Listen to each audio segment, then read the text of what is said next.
In the stillness of ancient caves, far beneath the weight of stone and soil, fragments of bone rest quietly. They are not whole skeletons, not perfect remains, but small pieces. A tooth, a shard of femur, the end of a finger bone. For tens of thousands of years, they lay in darkness. Wind swept over the land above, rivers shifted course, glaciers grew and melted. The bones remained, brittle but enduring, carrying within them something invisible to the eye. Hidden deep in their mineral structure was a code, a memory written in molecules. This memory, the sequence of DNA, endures beyond the life of the person who once walked, breathed, and belonged to a vanished world. Scientists recover these fragments with delicate care. In sterile laboratories, the surfaces of bones are gently shaved, powders collected in small containers. Within that dust lies the chance to read the oldest human stories, stories not told through language or myth, but through the silent script of genetics. The DNA, once thought lost forever, can sometimes still be pieced together. In the cracks of molecules, in strands broken into thousands of pieces, a pattern emerges. It tells of where people came from, who they met, and how they changed, far away in time. The people themselves never imagined this. They chipped stone tools, lit fires against the cold, carried children from one shelter to the next. Their world was full of survival, of watching the horizon for animals, of gathering plants when seasons allowed.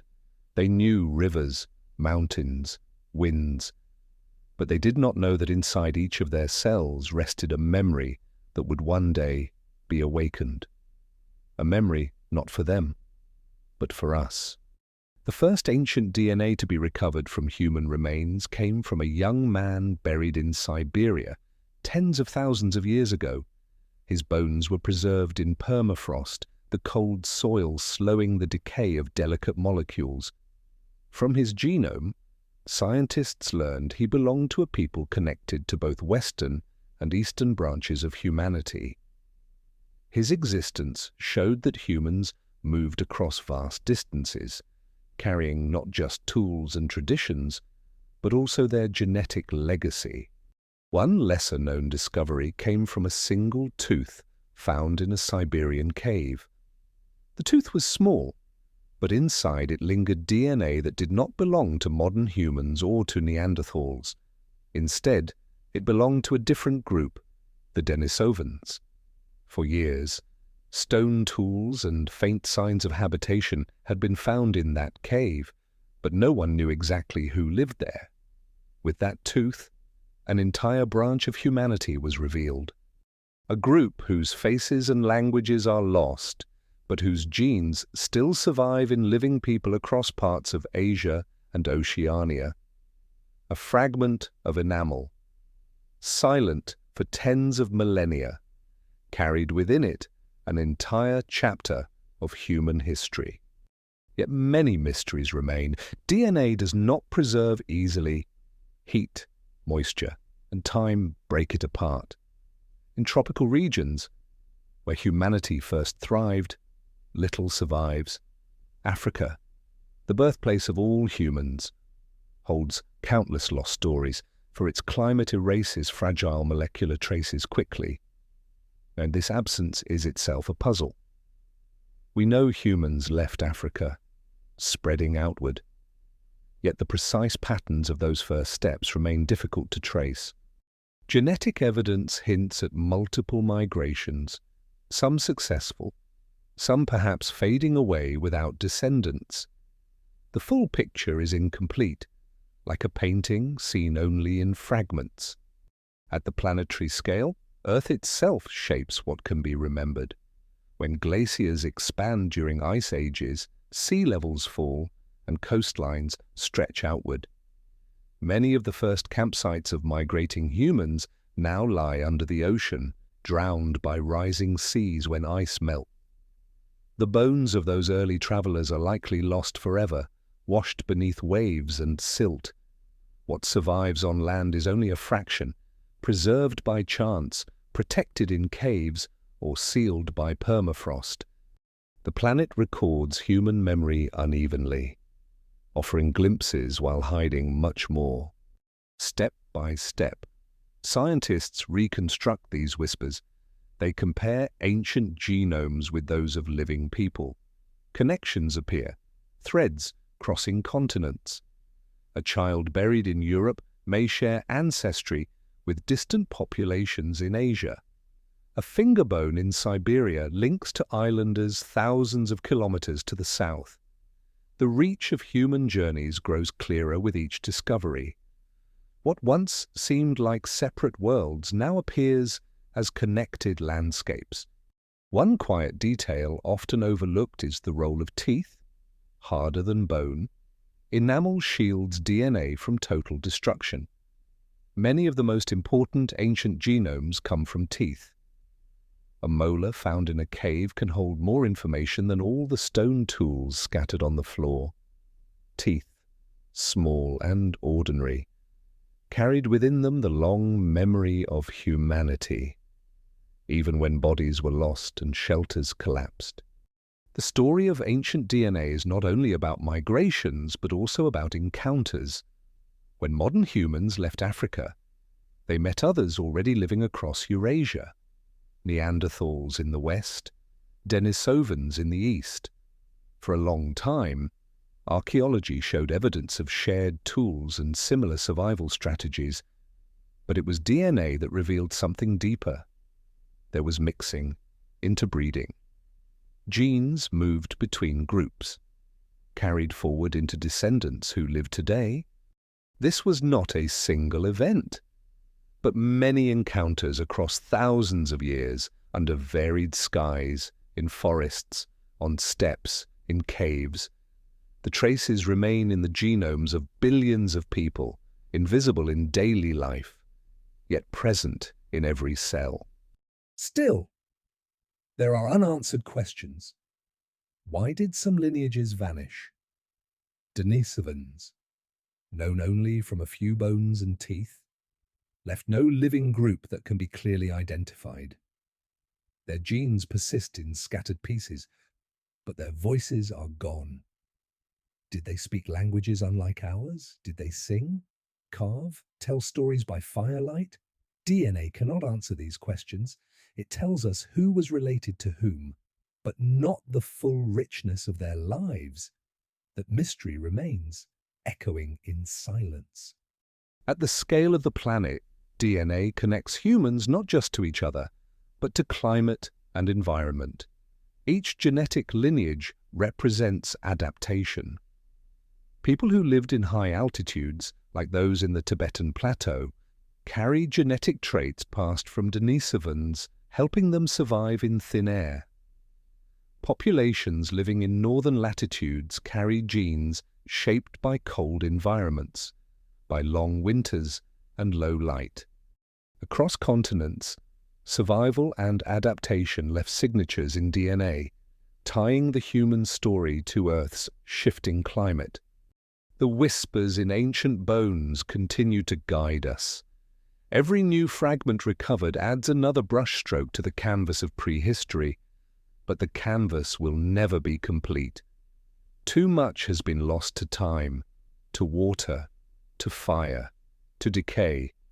What remains is precious, fragile, and rare.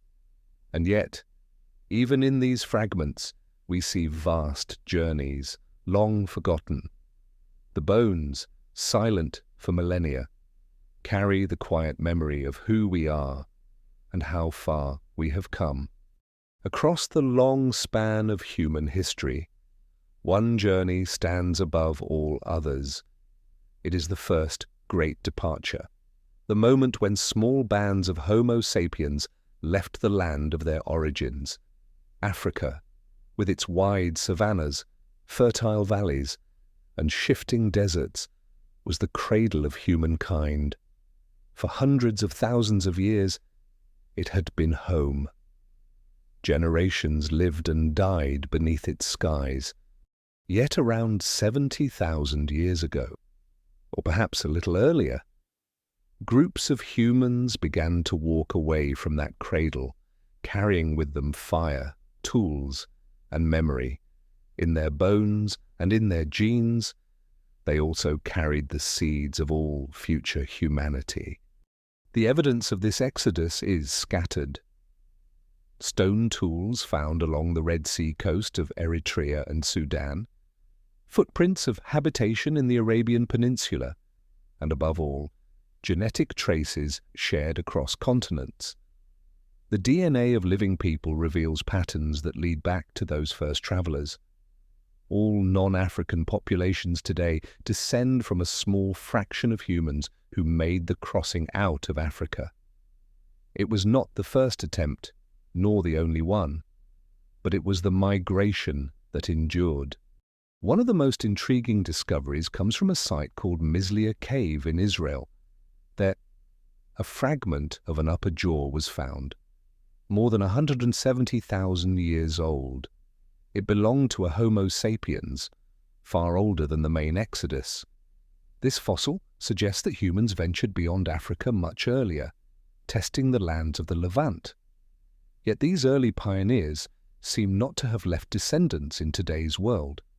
Their lines faded, replaced or absorbed by later waves. The successful departure that shaped global humanity came much later, during a time of shifting climate. The planet itself played a role.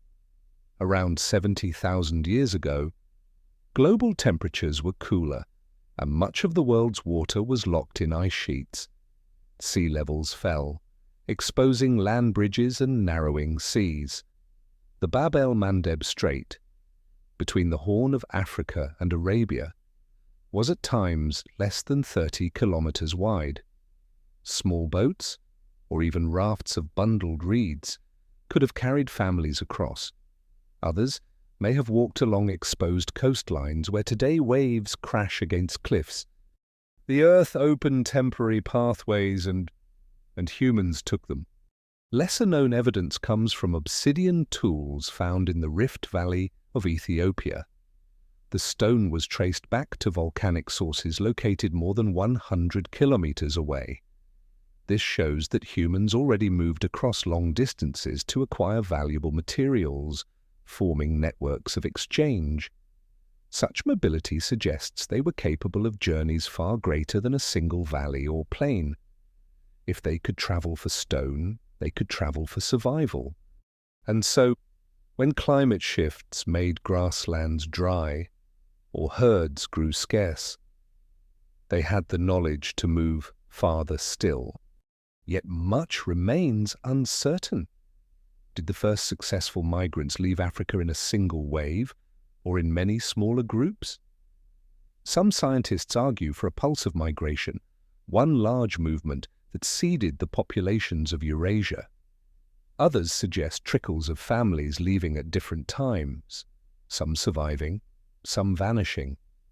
The debate continues, and ancient DNA provides only fragments of the answer. Genes in South Asia and Oceania point to deep separations early in the journey, while European lineages suggest later mixing and replacement. The story is not yet complete. At the planetary scale, the exodus from Africa was not unique to humans alone. Animals and plants also shifted their ranges as climates changed. Herds of gazelles, aurochs, and wild horses moved across expanding grasslands. Birds migrated along coasts newly exposed by retreating seas. Humans were part of this wider web, another species adjusting to the pulse of glacial cycles. But unlike other creatures, humans carried language, culture, and technology, allowing them to adapt to unfamiliar lands more quickly. Their journey was shaped by the same planetary rhythms, yet it also transformed into something far greater, a global spread that no other primate had ever achieved. Step by step, groups followed river valleys, moving east across Arabia. Others turned north into the Levant, where green corridors opened during wetter phases. Campsites left traces of hearths and stone flakes, signs of brief stays before the people moved on again. For many, survival meant keeping close to water, hunting along coasts where shellfish and fish provided steady food. Archaeological sites in Oman and southern Arabia show scatters of tools along what were once fertile lake shores. Today these places are deserts, silent and empty. But long ago they held life enough to support small bands of humans on the move. Teeth again play a central role. A child's tooth found in a Saudi Arabian desert lake bed revealed human presence there around 85,000 years ago. This find, little known outside specialist circles, shows that humans reached deep into Arabia earlier than many had believed. The tooth, no larger than a fingernail, expands the map of the journey, proving that the story of migration is more complex than a single, straight path. Still, there is mystery. If humans reached Arabia so early, why do genetic records suggest that the lasting global expansion began later? Perhaps those early settlers vanished, leaving no descendants. Perhaps they were absorbed by Neanderthals or replaced by later groups, and the evidence is incomplete. The desert winds erased campsites. The sun baked away organic traces, leaving behind only a few scattered clues. The unanswered questions remain as important as the discoveries themselves. The scale of their journey is difficult to imagine. From the Rift Valley to the Arabian Peninsula is a distance greater than from Paris to Moscow. From there to the Indus Valley in South Asia is another vast stretch, crossing mountains, rivers, and plains. Yet over thousands of years, humans covered these distances, slowly but persistently. Each step carried them farther from the cradle, into lands no ancestors had seen. The genes they carried also began to diverge. Isolated groups adapted to new environments, their DNA shaped by climate, diet, and chance. Mutations accumulated, small at first, but over generations they marked the differences that would later define populations. The genetic diversity of Africa remained greater, for it held the depth of humanity's past. Outside, the diversity narrowed, shaped by the small number of people who first left. Yet even this narrow stream was enough to seed all the continents. The exodus from Africa is remembered not in words, but in molecules. Every living human outside Africa carries the imprint of that journey. It is written in the genes of billions of people, from the Arctic to the Pacific. But the bones and tools found along the way are few. The earth hides more than it reveals, and only through fragments can the path be traced. What remains clear is that the step beyond Africa was the beginning of the human world as we know it. The cradle was left behind, but its memory endures in every genome, in every cell. Along the ancient coastlines of Arabia, where deserts now stretch unbroken to the horizon, there once flowed rivers and lakes, tens of thousands of years ago. This peninsula was not only a barren land of sand, but a mosaic of wetlands, grasslands, and patches of forest.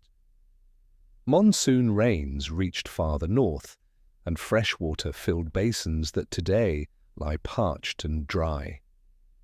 It was along these changing shores that the first humans, leaving Africa, paused in their journeys. They left behind tools scattered among dunes, stone flakes along lake margins, and faint traces of their presence.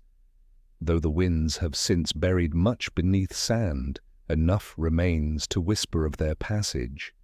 Archaeologists working in Arabia uncover stone tools shaped from chert and quartzite.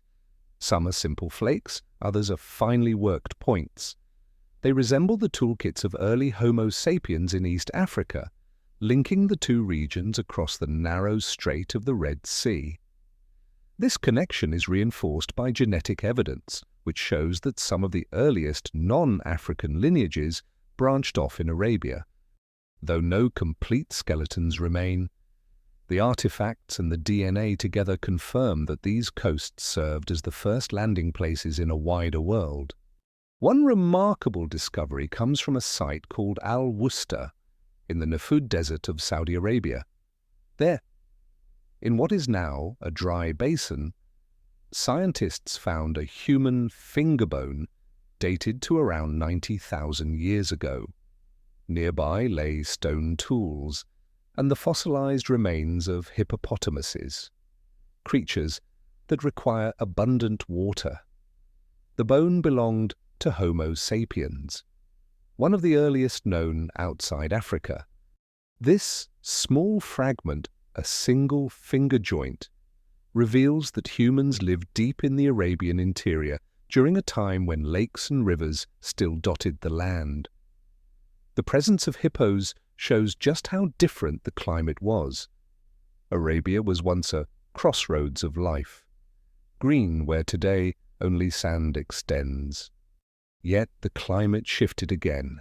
Monsoons retreated, lakes dried, and deserts spread.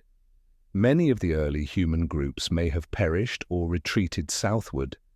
Others perhaps moved on, following water toward the Persian Gulf or the Indus Valley.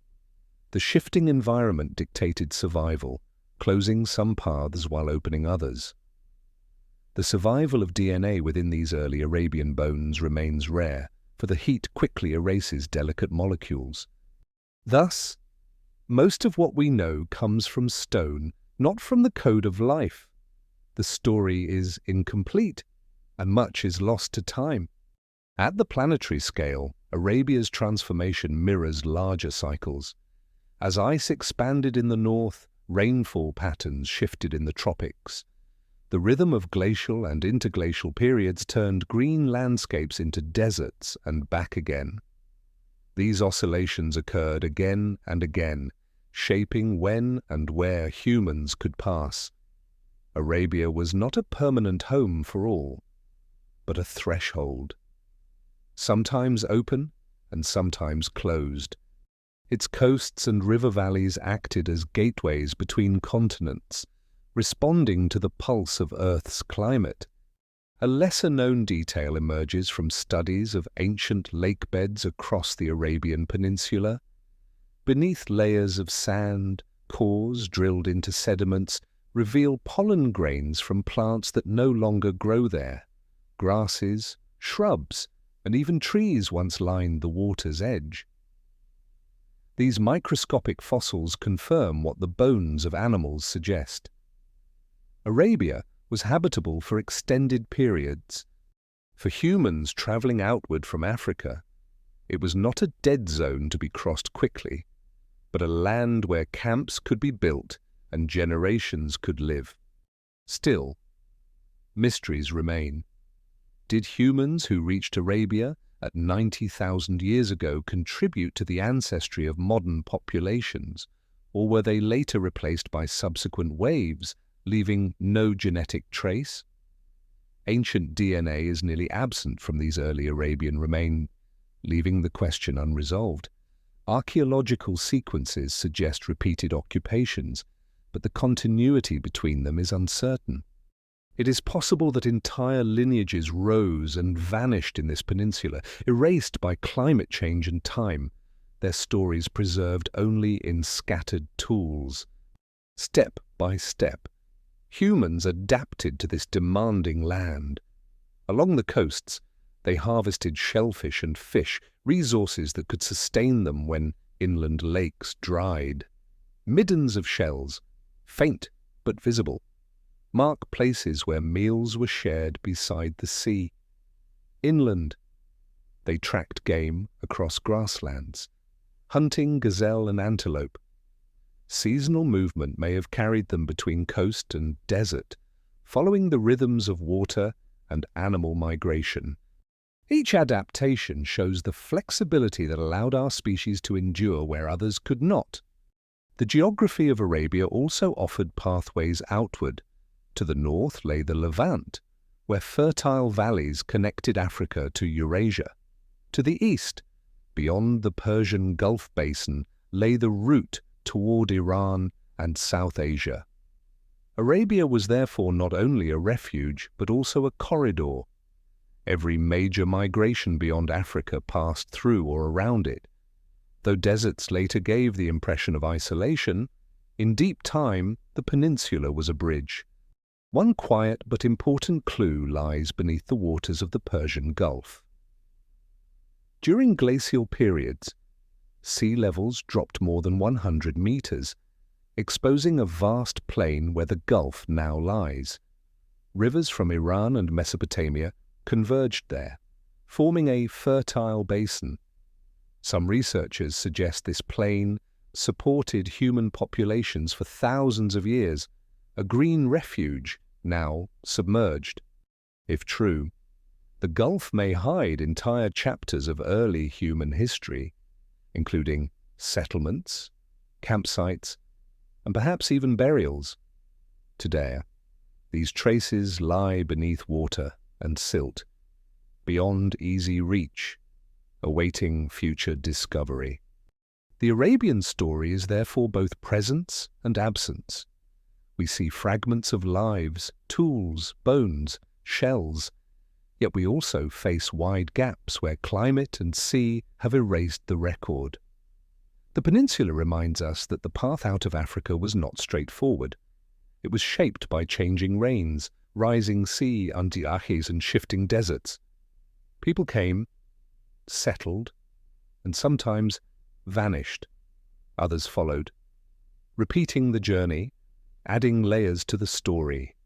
At the scale of human endurance, the distances were immense. To move from the Red Sea to the Persian Gulf is more than 2,000 kilometers, farther than from Madrid to Warsaw. Yet over generations, humans crossed it, leaving evidence at sites scattered across the landscape. Their persistence speaks to adaptability, to the willingness to keep moving when water disappeared, and to pause when rivers returned. Arabia was both a challenge and a gift, a place where survival required resilience, but also where opportunity awaited in green times. Today, standing on an Arabian desert ridge, the land seems timeless and empty. Yet beneath the sand, with the silence of dry lake beds and buried campsites, lies proof of humanity's earlier steps beyond Africa. Arabia was the first true testing ground, where climate, geography, and chance decided which lineages would endure. Some faded, lost to heat and shifting sands. Others pressed onward, carrying the human story toward Asia and beyond. The shores of Arabia, now barren, once carried the footsteps of the ancestors of us all. At the narrow corridor between Africa and Eurasia lies the Levant, a land of valleys, rivers, and stone ridges.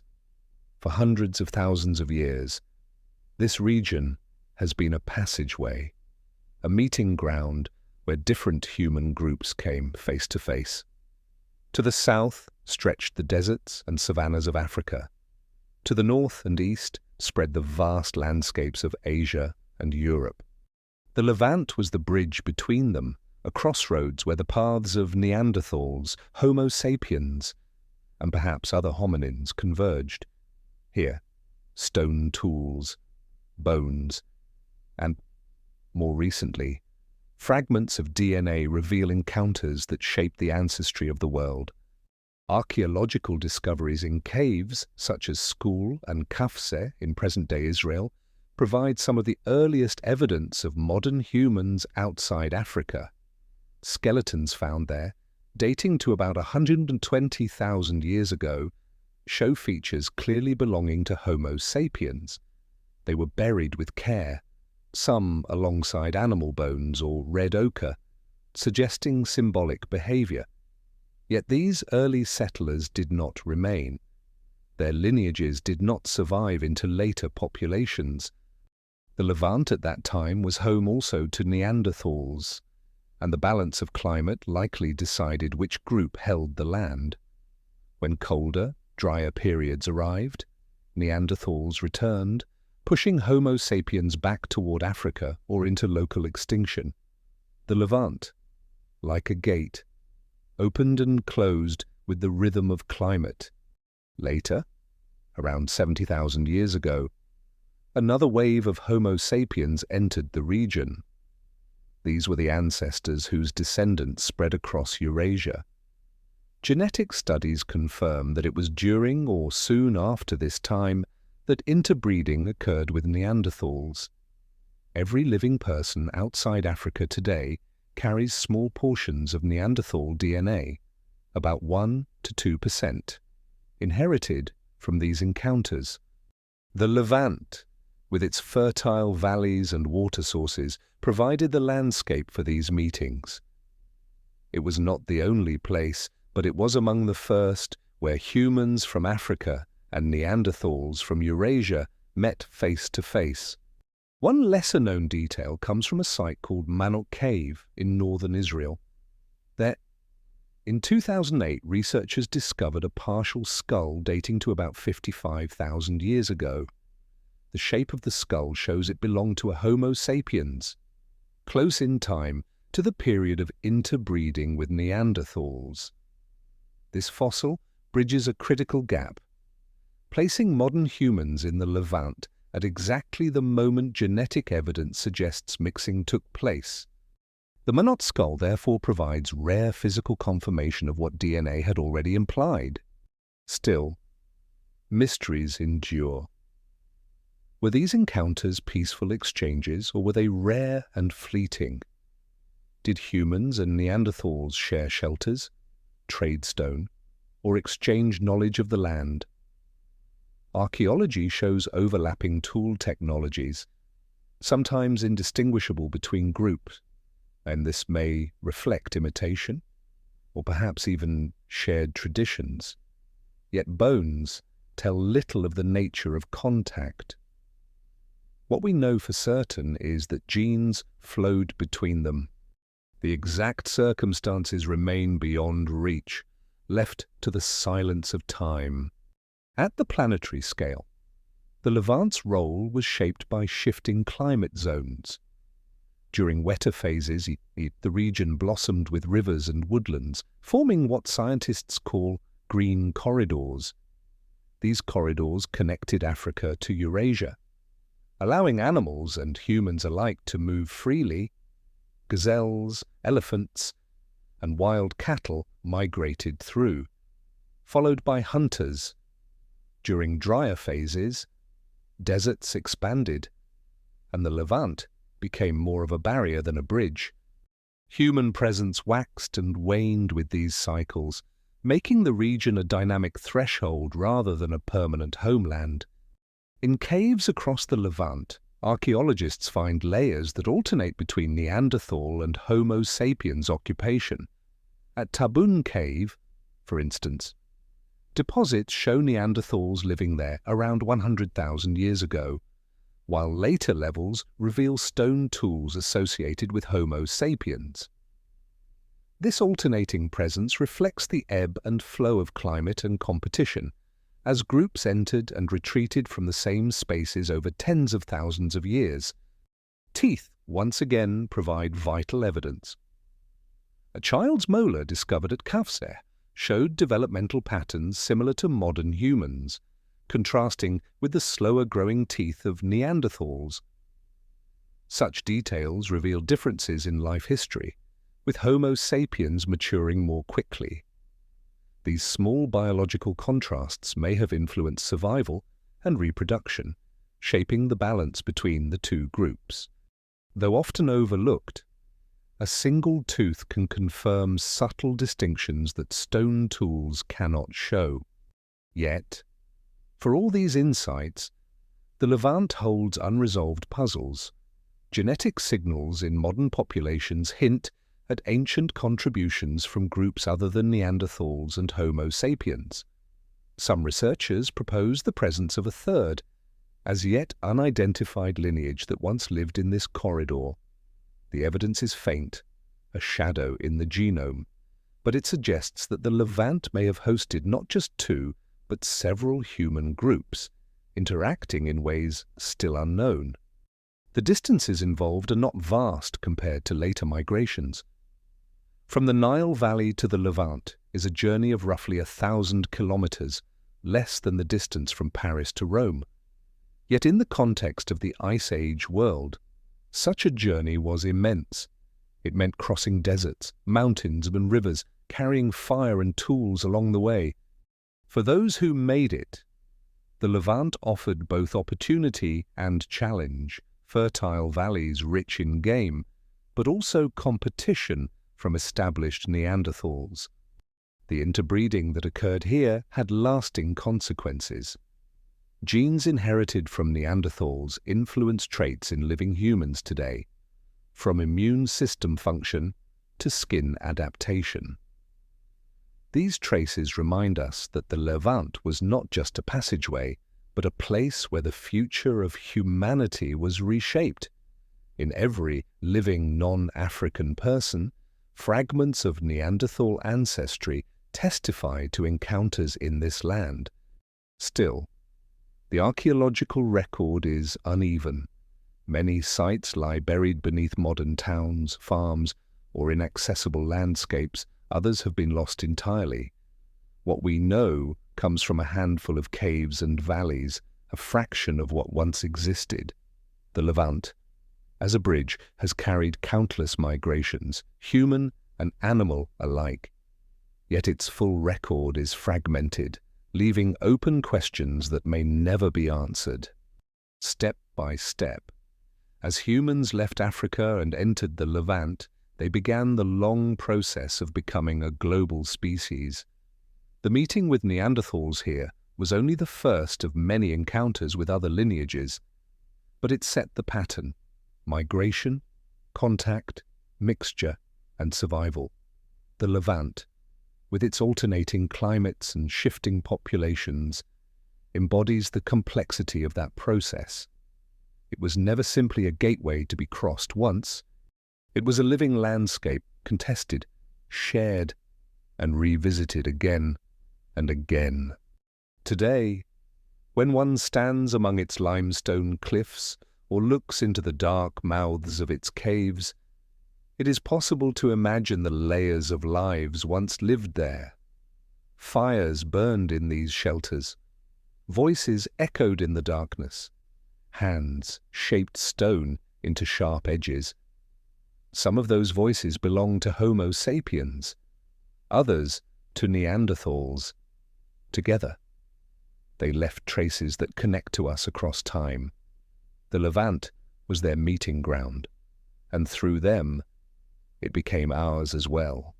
Far to the northeast, where forests give way to tundra and mountains rise into icy air, lies the region of Siberia. It is a land of extremes, where winter dominates and summers are brief. For humans in prehistory, Siberia was both a frontier and a refuge. Its caves, preserved by the cold, have become time capsules of vanished lineages. Among them, one stands apart, Denisova Cave, tucked into the Altai Mountains. Within its chambers, archaeologists unearthed a few fragments of bone and teeth. They seemed ordinary at first glance, small pieces among many. Yet inside them rested an astonishing secret, the genetic code of a previously unknown kind of human. The Denisovans, as they came to be called, are known not through skeletons or skulls, but through DNA. A finger bone, belonging to a young girl, yielded one of the first complete ancient genomes ever sequenced. This breakthrough, achieved in 2010, revealed that the bone did not match Neanderthals or Homo sapiens.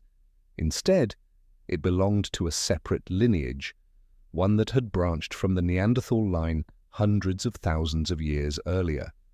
The discovery of Denisovans transformed our understanding of human history, proving that multiple human groups shared Eurasia at the same time. The cave itself tells a layered story. Sediments hold traces not only of Denisovans but also of Neanderthals and modern humans. For at least 200,000 years, the cave was used by different groups, sometimes overlapping in time. DNA preserved in soil samples confirms their presence, even when bones are absent.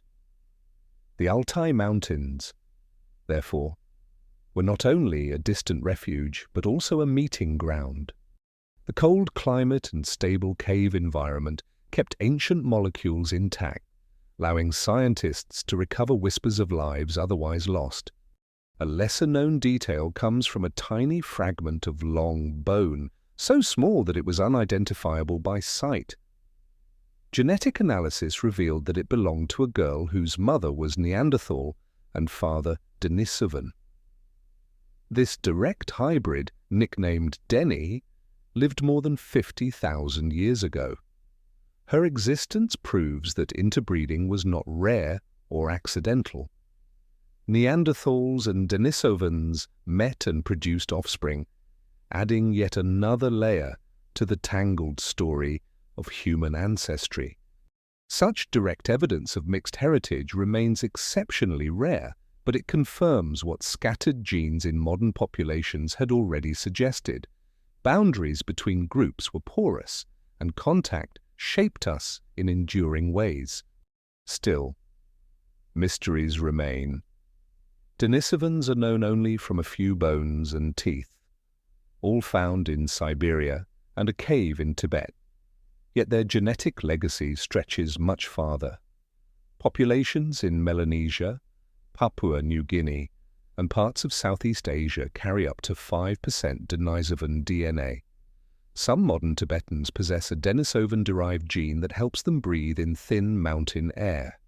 How did this lineage, known from so few bones, spread so widely?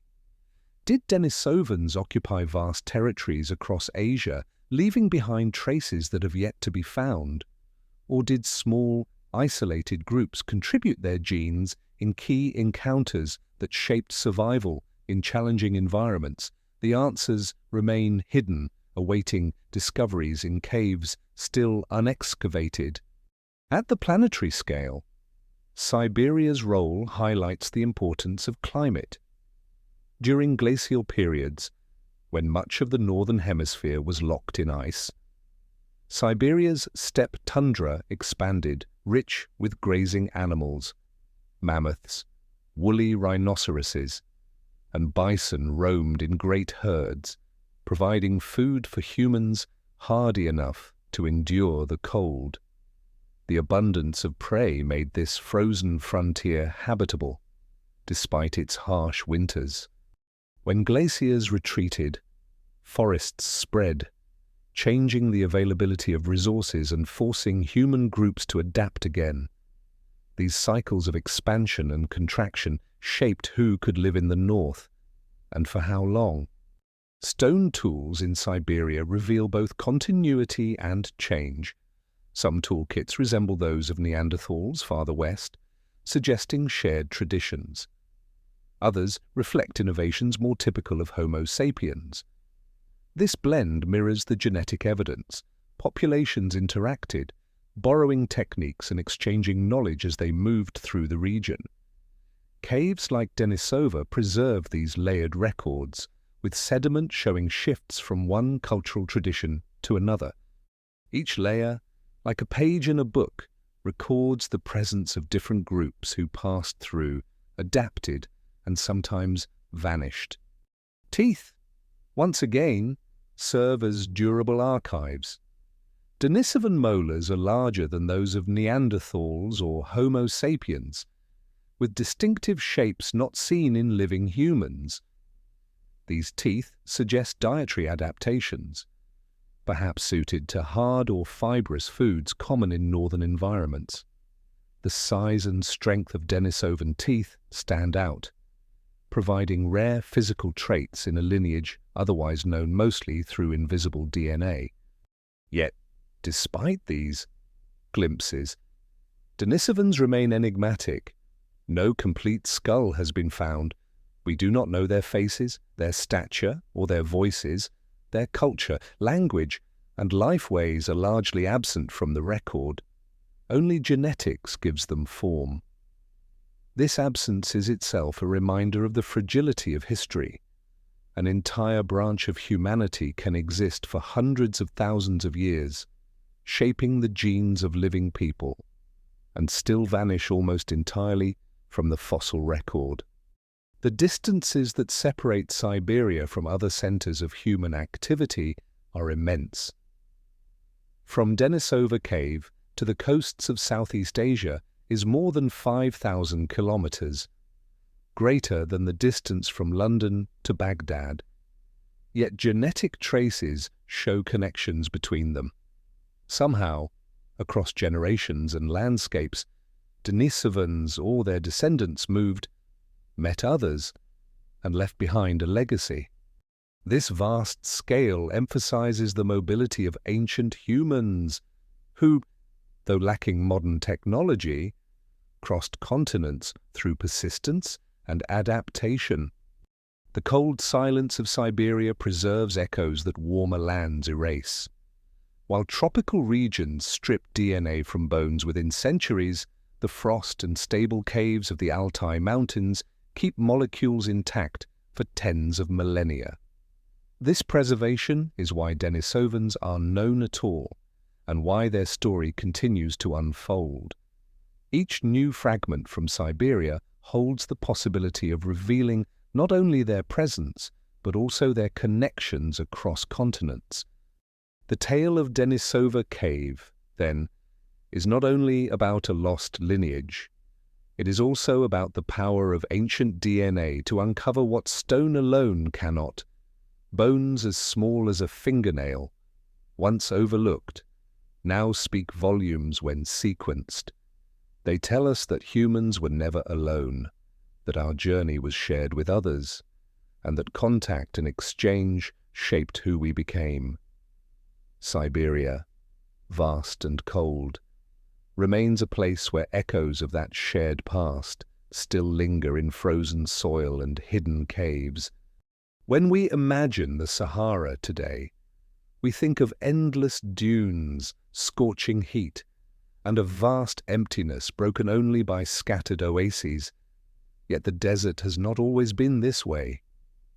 Over the last several 100,000 years, the Sahara has shifted many times between arid desert and fertile savanna. During wetter phases, monsoon rains reached far to the north, filling dry basins with lakes and rivers.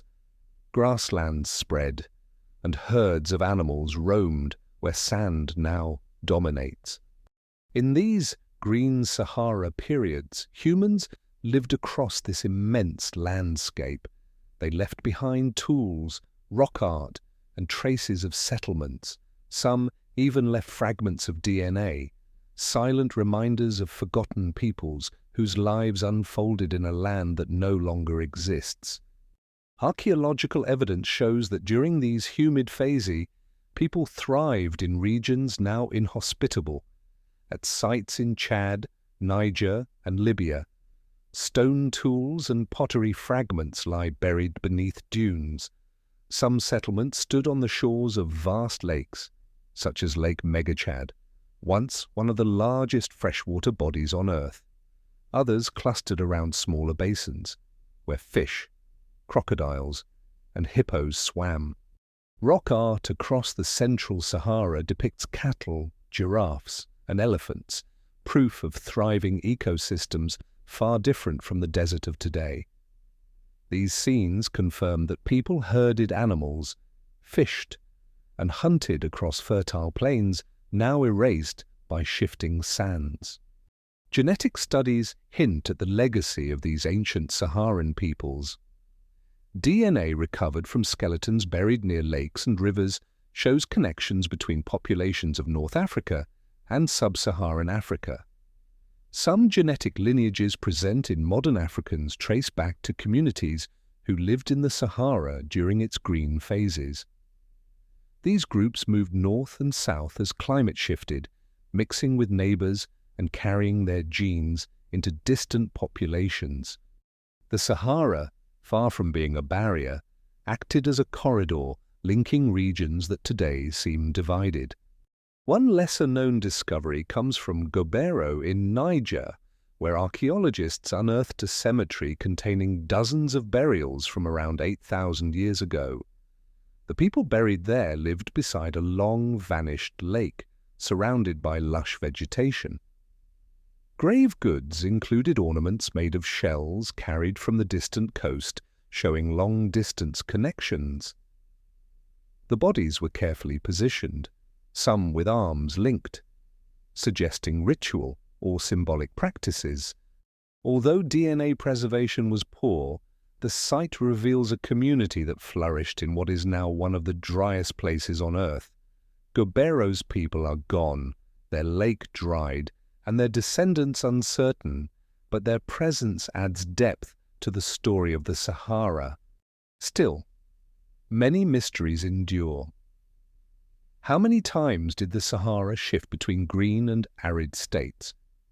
Climate records from lake sediments suggest cycles roughly every 20,000 years, driven by shifts in Earth's orbit that altered monsoon patterns. Yet the precise timing and impact of these changes remain debated. Did each green phase bring entirely new waves of migrants, or did some communities persist across transitions, adapting to harsher conditions as best they could? The genetic record shows traces of ancient diversity, but gaps remain.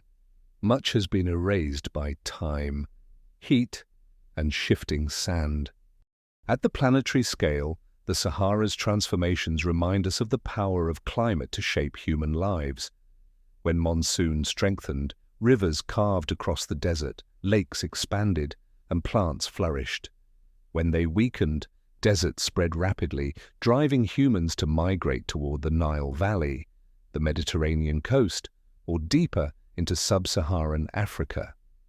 These expansions and contractions influenced not only local communities, but also the broader flow of human history.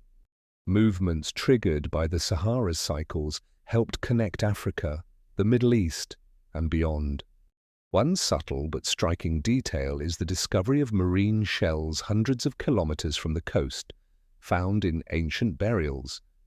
These shells, carried through trade or migration, show that even in the heart of the Sahara, people valued distant objects. The presence of coastal materials in inland cemeteries suggests networks that spanned vast distances, linking communities across shifting landscapes. Such artifacts offer quiet proof that the Sahara was not a place of isolation, but of connection.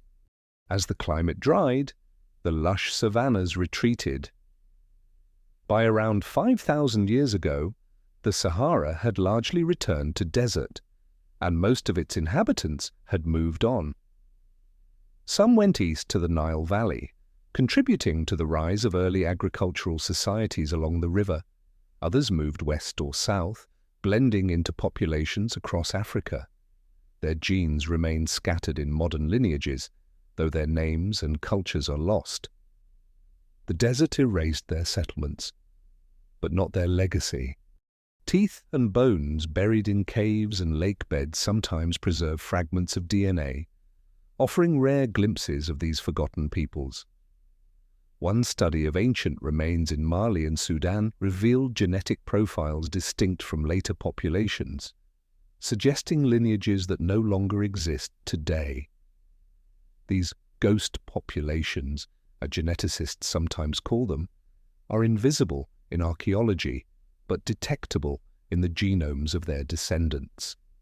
They are reminders that entire branches of humanity once lived and thrived in the Sahara. only to vanish with the changing climate. The distances within the Sahara are immense. From the Nile Valley to the Atlantic coast is more than 5,000 kilometers, farther than from London to Tehran.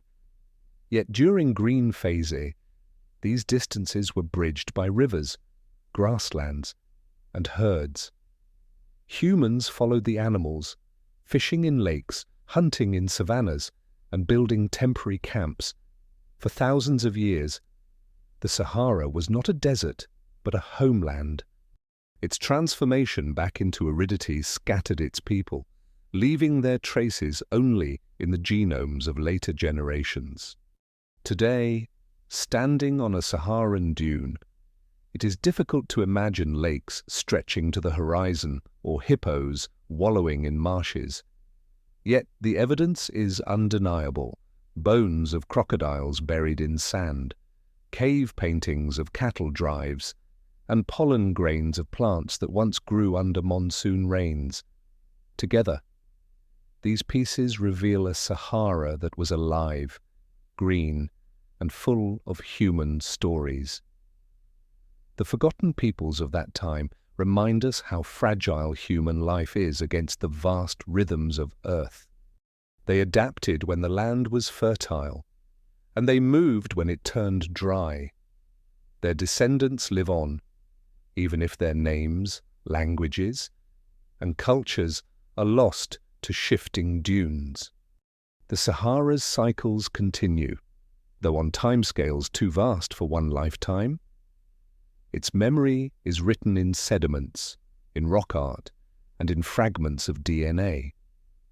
The green Sahara is gone, but its peoples remain part of the wider human story, a reminder that deserts were once gardens, and that even in the harshest landscapes, life finds a way to endure. Far away beyond the fluctuating coastlines of Ice Age Southeast Asia, an extraordinary journey began.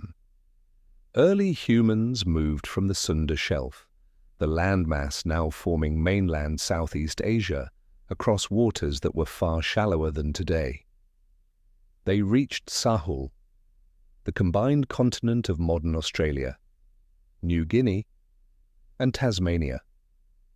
These first crossings occurred at least 65,000 years ago, based on archaeological findings in northern Australia.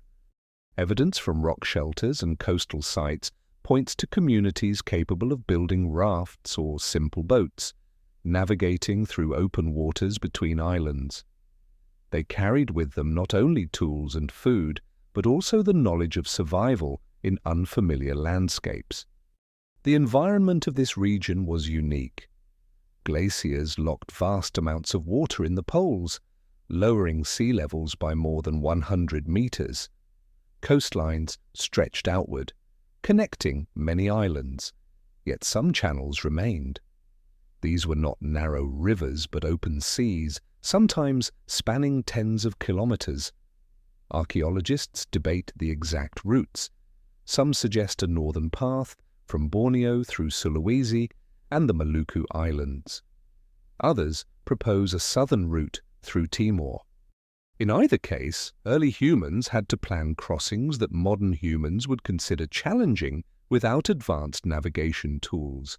Currents, tides, and weather were factors they had to contend with, shaping each journey. The people of Sahul brought tools and skills shaped in Africa and Southeast Asia. Stone flakes, points, and scrapers found in early Australian sites reveal sophisticated workmanship.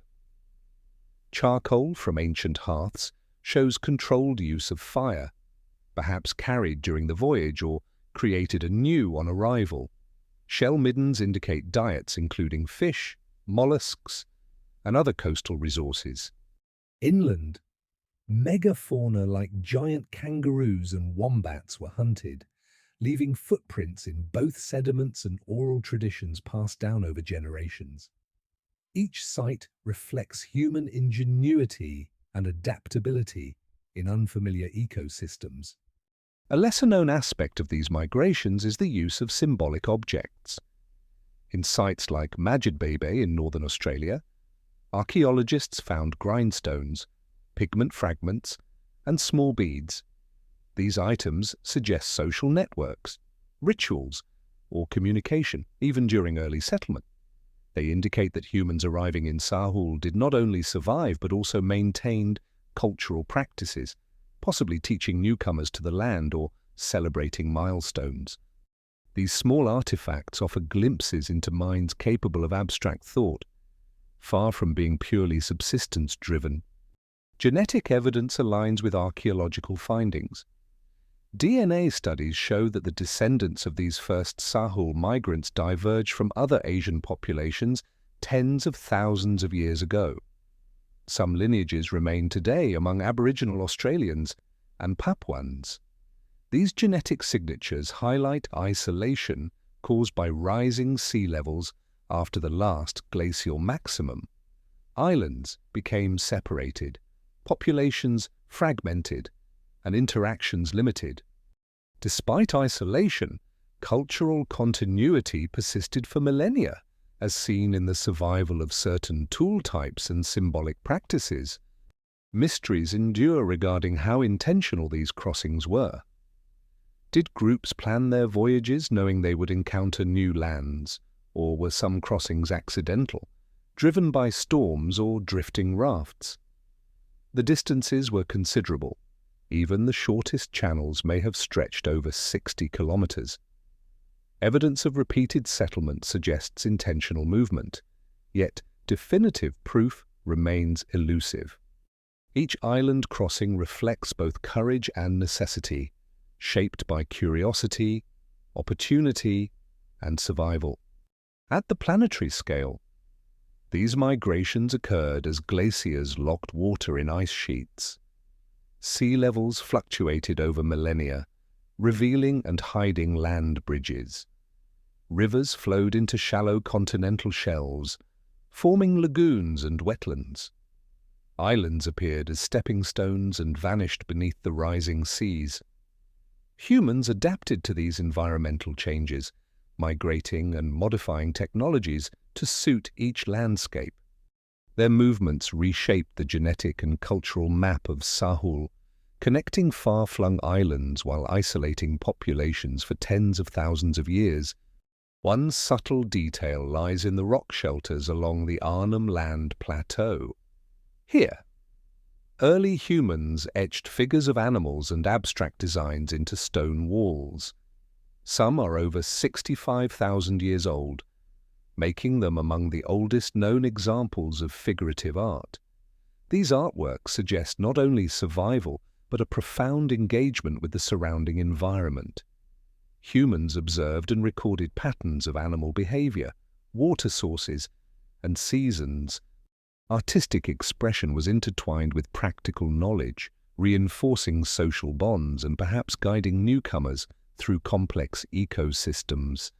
Sea crossings required technological innovation. Even rudimentary rafts or dugout canoes imply knowledge of buoyancy, stability, and navigation. Materials such as bamboo, logs, and vines were likely used, along with fire to seal or shape structures. These crossings also demanded social coordination. Groups may have traveled in small fleets, sharing resources and information. Safety in numbers would have been essential, especially when facing open water with unpredictable weather. The planning and execution of these journeys reflect an understanding of cause and effect, risk management, and environmental observation. After reaching Sahul, humans confronted new ecosystems and megafauna unknown elsewhere. Giant kangaroos, flightless birds, and massive reptiles presented both opportunity and danger. Settlers adapted hunting strategies, created traps, and learned to exploit plant resources unique to the continent. Fire management may have played a role, shaping vegetation patterns to encourage game or clear land. These early interventions marked the beginning of a human influence on Sahul's ecology, long before the introduction of agriculture. Distance remains a striking reference. A crossing from Timor to the northern coast of Australia spans approximately 70 kilometers, longer than from Paris to Brussels.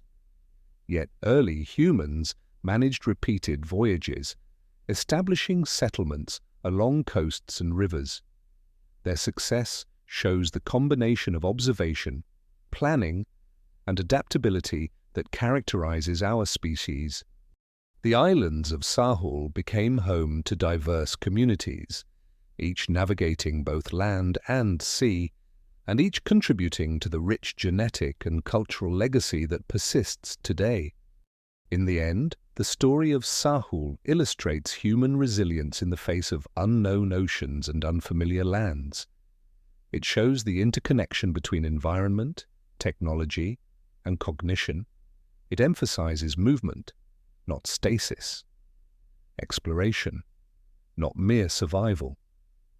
The waters between islands were both challenge and opportunity, shaping the trajectory of human evolution. The descendants of these first crossings carry genes and cultural echoes that trace back tens of thousands of years, a living record of journeys that transformed continents. Step by step, humans adapted to each new shore, each unfamiliar forest, each strange animal. They integrated knowledge from Africa and Southeast Asia with lessons learned in Sahul itself. Through trial and observation, they mastered the rhythms of tides, seasons, and life cycles of the new continent. Their crossings mark one of the earliest examples of intentional, technologically facilitated maritime exploration. They remind us that humans have always sought out new horizons, guided by curiosity, necessity, and the quiet drive to survive. Far away, across the landscapes of Ice Age Eurasia, the first modern humans began to encounter other hominin species. Neanderthals had occupied Europe and Western Asia for hundreds of thousands of years. Denisovans, less understood, lived in parts of Siberia and Southeast Asia. These encounters were not fleeting. Genetic evidence shows that early Homo sapiens interbred with both groups, leaving traces in modern human DNA. Europeans today carry roughly 1–2% Neanderthal ancestry. Populations in Oceania, especially Papuans and Aboriginal Australians, retain up to 5% Denisovan DNA. These interwoven lineages reveal interactions that were both rare and consequential. Neanderthals were adapted to cold climates, stocky builds, large nasal passages, and robust bones allowed them to conserve heat and endure long winters. They mastered fire, crafted stone tools, and may have hunted cooperatively. Evidence of burial practices and symbolic artifacts hints at complex behavior. Denisovans, known mainly from DNA and a few bone fragments, show remarkable genetic diversity. Modern analyses suggest they possessed adaptations for high-altitude living, including genes later inherited by Tibetans, allowing survival in low-oxygen environments. These traits were exchanged through interbreeding, enriching the genetic toolkit of migrating Homo sapiens. Step by step, early humans spread into territories already inhabited by these relatives. In some regions, evidence points to coexistence lasting centuries. Stone tools of varying styles are found in close proximity, suggesting cultural exchanges or parallel technological development, yet the details remain elusive. Archaeologists debate whether these encounters involved competition, cooperation, or a combination of both. The fossil record offers glimpses, but gaps persist, leaving room for scientific mystery. How often did groups meet? Were interactions peaceful, cautious, or occasionally violent? Each question shapes our understanding of human prehistory. At certain cave sites in Europe, skeletons show signs of hybridization.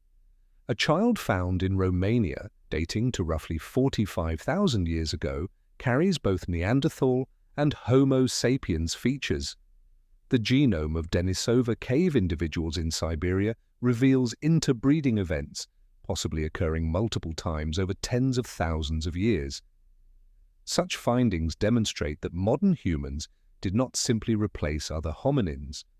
Instead, they integrated genetic material, influencing immunity, metabolism, and physical adaptations. These inherited traits helped early humans survive in novel climates, from the cold of the steppe to high-altitude plateaus. A lesser-known detail is the subtle transfer of technology and symbolic behavior. Neanderthals produced complex flake tools, known as Mousterian artifacts. Some tools appear in Homo sapiens sites shortly after first contact, suggesting learning or adaptation. Similarly, personal ornaments such as beads and pigments may have diffused through encounters, hinting at shared aesthetic or ritual practices. These small traces indicate not only biological exchange but also cultural influence, a subtle weaving of human experience across species lines. Planetary scale observations further frame these interactions. Glacial cycles expanded and contracted habitable zones. As ice sheets advanced, forests receded and grasslands spread, creating corridors and barriers for movement. Populations were forced into refugia, small habitable areas, where encounters between species became more likely. Rivers, mountains, and coastlines acted as both conduits and obstacles. Early humans adapted to shifting climates while navigating a mosaic of competitors and relatives, shaping migration routes and settlement patterns. Some mysteries remain. The Denisovan fossil record is extremely sparse. Only a handful of bones, teeth, and a finger fragment have been found. Yet their genetic impact is widespread. Scientists continue to debate their geographic range, behavior, and cultural practices. Similarly, the reasons for Neanderthal extinction remain uncertain. Climate change, competition with modern humans, or disease may have contributed. Interbreeding may have been a double-edged sword, introducing beneficial genes but also reducing distinct populations. These open questions remind us that prehistory is a complex interplay of biology, environment, and chance. One subtle scale reference illustrates the distances traveled. Early Homo sapiens moving from the Levant into Europe would have crossed thousands of kilometers, adapting to entirely new ecosystems. These movements were longer than journeys from present-day Madrid to Moscow. Along the way, they encountered harsh winters, unfamiliar predators, and other hominins. Each step required observation, flexibility, and the ability to learn from both environment and neighbors. The landscapes themselves, from deep forests to open steppes, dictated strategies for survival, influencing diet, shelter, and social organization. Evidence of hybridization extends beyond DNA. Archaeologists have identified tools with hybrid characteristics, Levallois techniques associated with Neanderthals combined with blade technologies of Homo sapiens. Such artifacts suggest either cultural borrowing or collaborative innovation. Even small traces of pigment use in shared caves indicate an aesthetic awareness potentially influenced by interspecies interactions. These discoveries challenge the simplistic notion of a linear, competitive replacement model, replacing it with a nuanced vision of human evolution as intertwined and collaborative at times. At the planetary level, climate change magnified these dynamics. Glaciers locked oceans, lowered sea levels, and shifted habitats. Populations compressed into fertile valleys, increasing the likelihood of encounters. The resulting genetic and cultural exchanges enriched the human lineage. Adaptive alleles inherited from Neanderthals and Denisovans included variants for immunity to pathogens, and tolerance to cold, crucial for survival in new territories. These legacies endure in modern humans, connecting us to landscapes and species long vanished. Archaeological sites offer small, vivid details, cave engravings, ochre fragments, and shell beads hint at symbolic life shared across species boundaries. Fossil footprints in layered sediments capture moments when hominins walked the same soil. Even the distribution of hearths in caves suggests coordinated use of space, perhaps indicating negotiation of territory or mutual tolerance. Each detail, however minor, paints a picture of interaction rather than isolation, highlighting a complex web of relationships that defined the Eurasian Ice Age. Despite extensive research, many questions remain unanswered. How frequent were these encounters? Did interbreeding occur in small, sporadic events, or more systematically across generations? How much of cultural practice was exchanged versus independently developed? Each unanswered question represents an opportunity for future discoveries, emphasizing the fragility and adaptability of human populations in a dynamic world. Ultimately, the encounters with Neanderthals and Denisovans illustrate the mosaic nature of human evolution. These interactions shape not only physical adaptations, but also cultural resilience. They demonstrate that modern humans are products of both their species' innovations and the genetic and behavioral contributions of their relatives. The footprints left in stone, bone, and DNA form a continuous record of exchange, adaptation, and survival. In this quiet, layered history, we see the long, interwoven story of life in the Ice Age. Step by step, humans learned from neighbors, adapted to cold plains and towering mountains, and carried genes and ideas that would resonate for tens of thousands of years. The encounters with other hominins were a subtle, yet profound, force in shaping humanity. They remind us that survival depended on observation, flexibility, and interaction, not mere conquest. Through these ancient meetings, early humans inherited a legacy of resilience that would carry them into new continents, climates, and millennia. Far away, beyond the shifting forests of southern Asia, early humans approached vast waterways and complex archipelagos. Around 50,000 years ago, Homo sapiens began to spread into regions now known as Indonesia, the Philippines, and Papua New Guinea. These expansions marked the first steps into the islands of Southeast Asia, a journey requiring both navigation skills and adaptability to new tropical environments. Unlike the overland corridors of Africa and Eurasia, these regions demanded crossing seas, often tens of kilometers wide. Genetic evidence confirms these movements, revealing deep ancestral lineages connecting populations across island chains.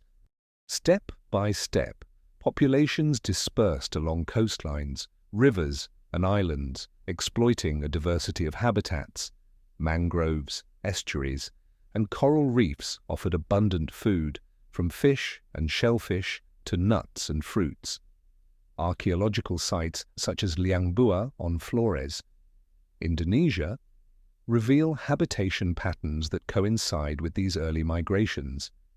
Stone tools, often simple flake and core implements, indicate continuity with technologies from mainland Asia, yet adaptations to local resources appear. Shell middens, charred remains, and cut marks on bones illustrate careful exploitation of available food, demonstrating ingenuity in novel environments. Some researchers still debate whether the crossings were intentional or opportunistic. The distances between islands suggest some form of planning.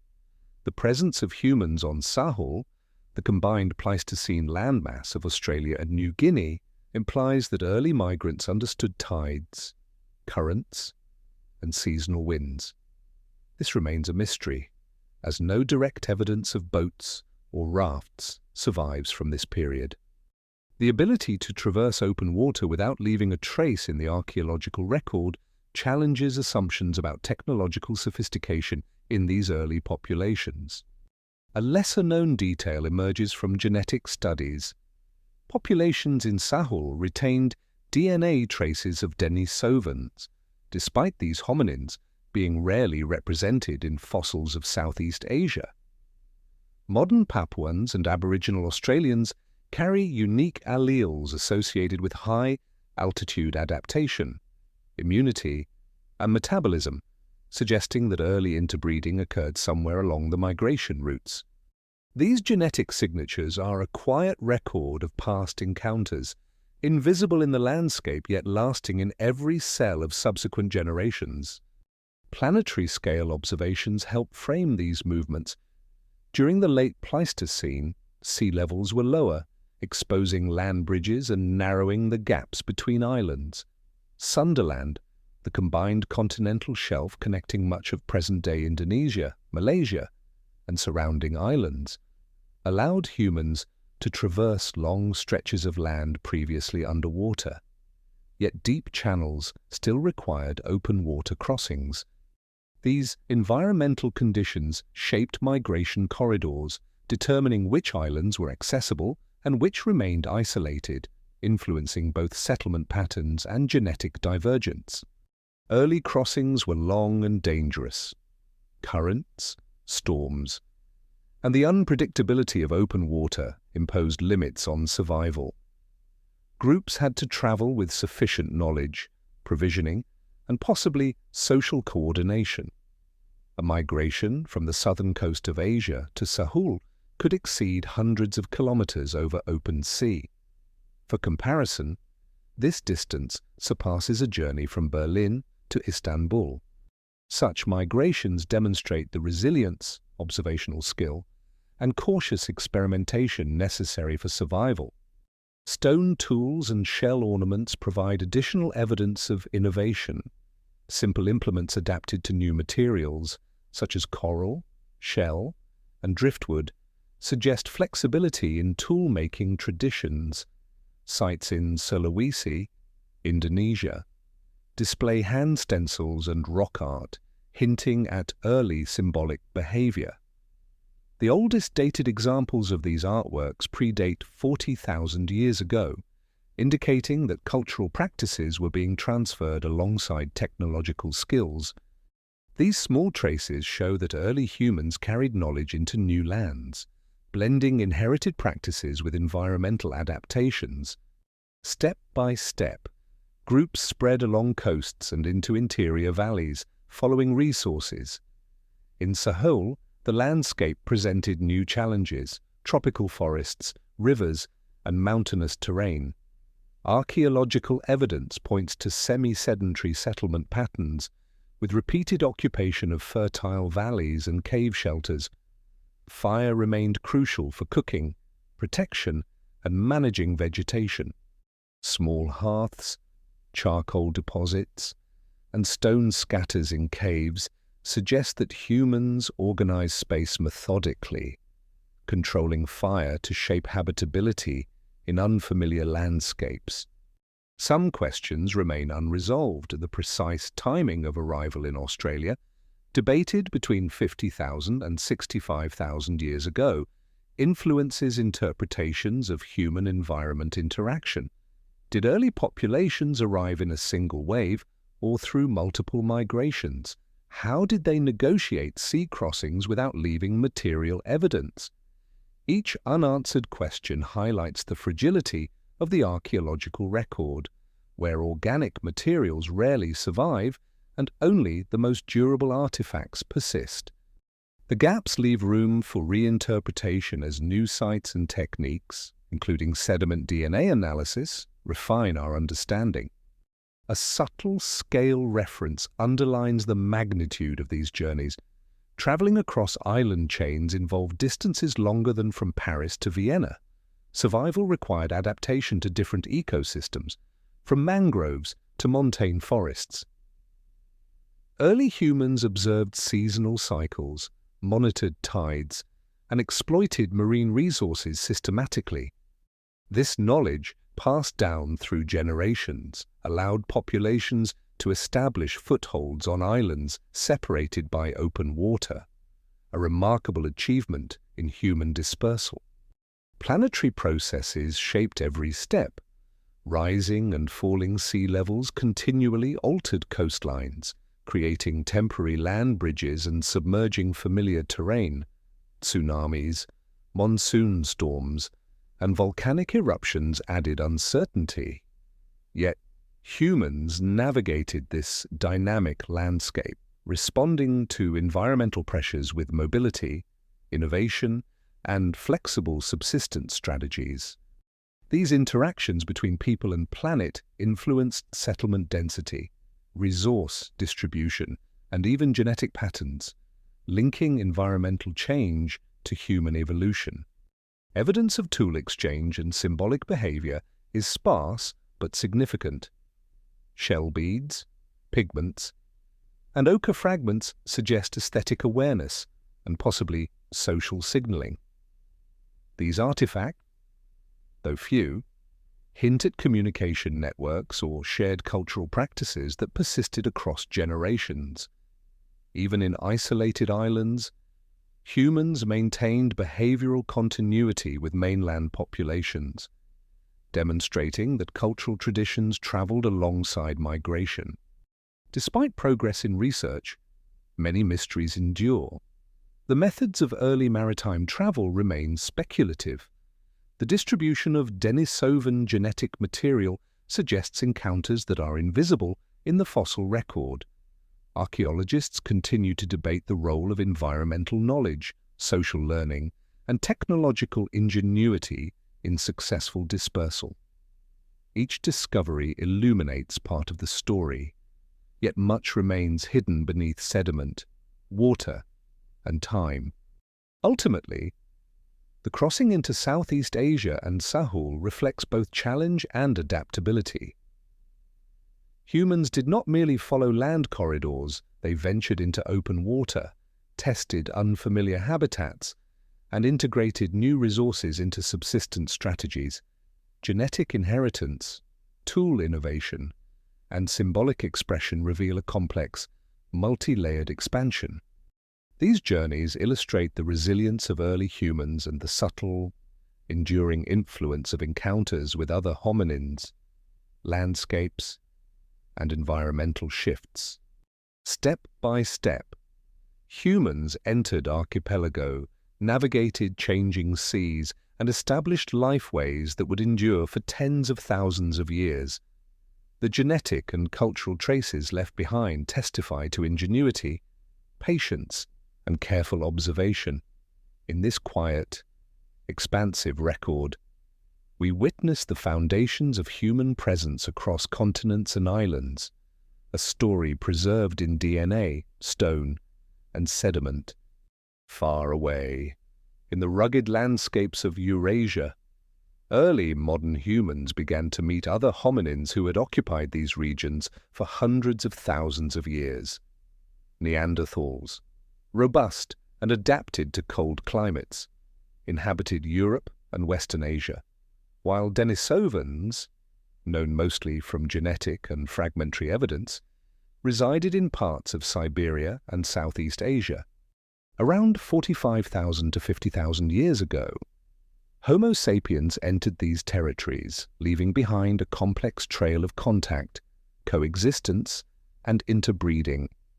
Genetic studies now reveal that nearly all non-African populations carry traces of Neanderthal DNA, and some groups in Oceania and Asia retain Denisovan alleles, indicating encounters that left enduring biological legacies. Step by step, these interactions were not uniform. Archaeological sites, such as the Vindija cave in Croatia and the Denisova cave in Siberia, preserve evidence of overlapping occupation, stone tools, hearths, and faunal remains suggest that Homo sapiens and other hominins occasionally shared regions, perhaps sequentially, sometimes simultaneously. The precise nature of these meetings remains unclear. Did they compete for resources, observe one another at a distance, or exchange knowledge in subtle ways? The material record is tantalizingly incomplete, leaving much to interpretation. Some researchers still debate the behavioral capacities of Neanderthals and Denisovans. For decades, Neanderthals were thought to be simple, largely instinct-driven hunters. Yet recent studies demonstrate symbolic behavior, complex tool use, and even care for the injured, suggesting cognition closer to modern humans than previously assumed. Denisovans, known primarily through DNA, remain mysterious. Their genetic imprint suggests adaptation to high altitudes, immune resistance, and perhaps other traits that assisted survival in extreme environments. Each genome recovered is a whisper from a lost lineage, revealing adaptation and interconnection across millennia. A lesser-known detail emerges from the genetic record. Certain Neanderthal alleles influence skin pigmentation, immune response, and even susceptibility to modern diseases. These genetic fragments passed down to Homo sapiens, shaped physiological resilience to new climates and pathogens. Denisovan alleles, meanwhile, contributed genes associated with hemoglobin regulation, likely aiding populations living at high elevations in Tibet and surrounding regions. These findings reveal a subtle but profound intertwining of hominin evolution, illustrating that survival often relied not only on innovation but also on inherited advantages acquired through contact. Planetary-scale processes framed these encounters. Ice sheets advanced and retreated, shaping habitats and migration corridors. Rivers froze and thawed seasonally, opening pathways into valleys or blocking access to resources. Glacial periods compressed habitable zones, forcing hominins into refugia where overlap was inevitable. These environmental pressures created conditions that made contact, hybridization, and cultural exchange possible, while simultaneously challenging populations to adapt to rapidly changing landscapes. Step by step, evidence of tool technology reveals interactions in subtle ways. Mysterian tools, often associated with Neanderthals, appear alongside blades characteristic of early modern humans in some sites. This juxtaposition may reflect adoption of advantageous techniques, imitation, or convergence born from necessity. Hearths, pits, and temporary shelters suggest overlapping territories but perhaps careful spatial separation. Humans were negotiating coexistence in environments where survival depended on observation, timing, and adaptability. Some unresolved mysteries persist. The mechanisms of interbreeding remain largely unknown. Genetic admixture events appear sporadic, sometimes involving only a few individuals who left disproportionately large genetic legacies. Did these encounters involve social structures permitting mating between species? Or were they incidental? The fossil record offers few answers, and ancient DNA is often degraded, limiting direct observation.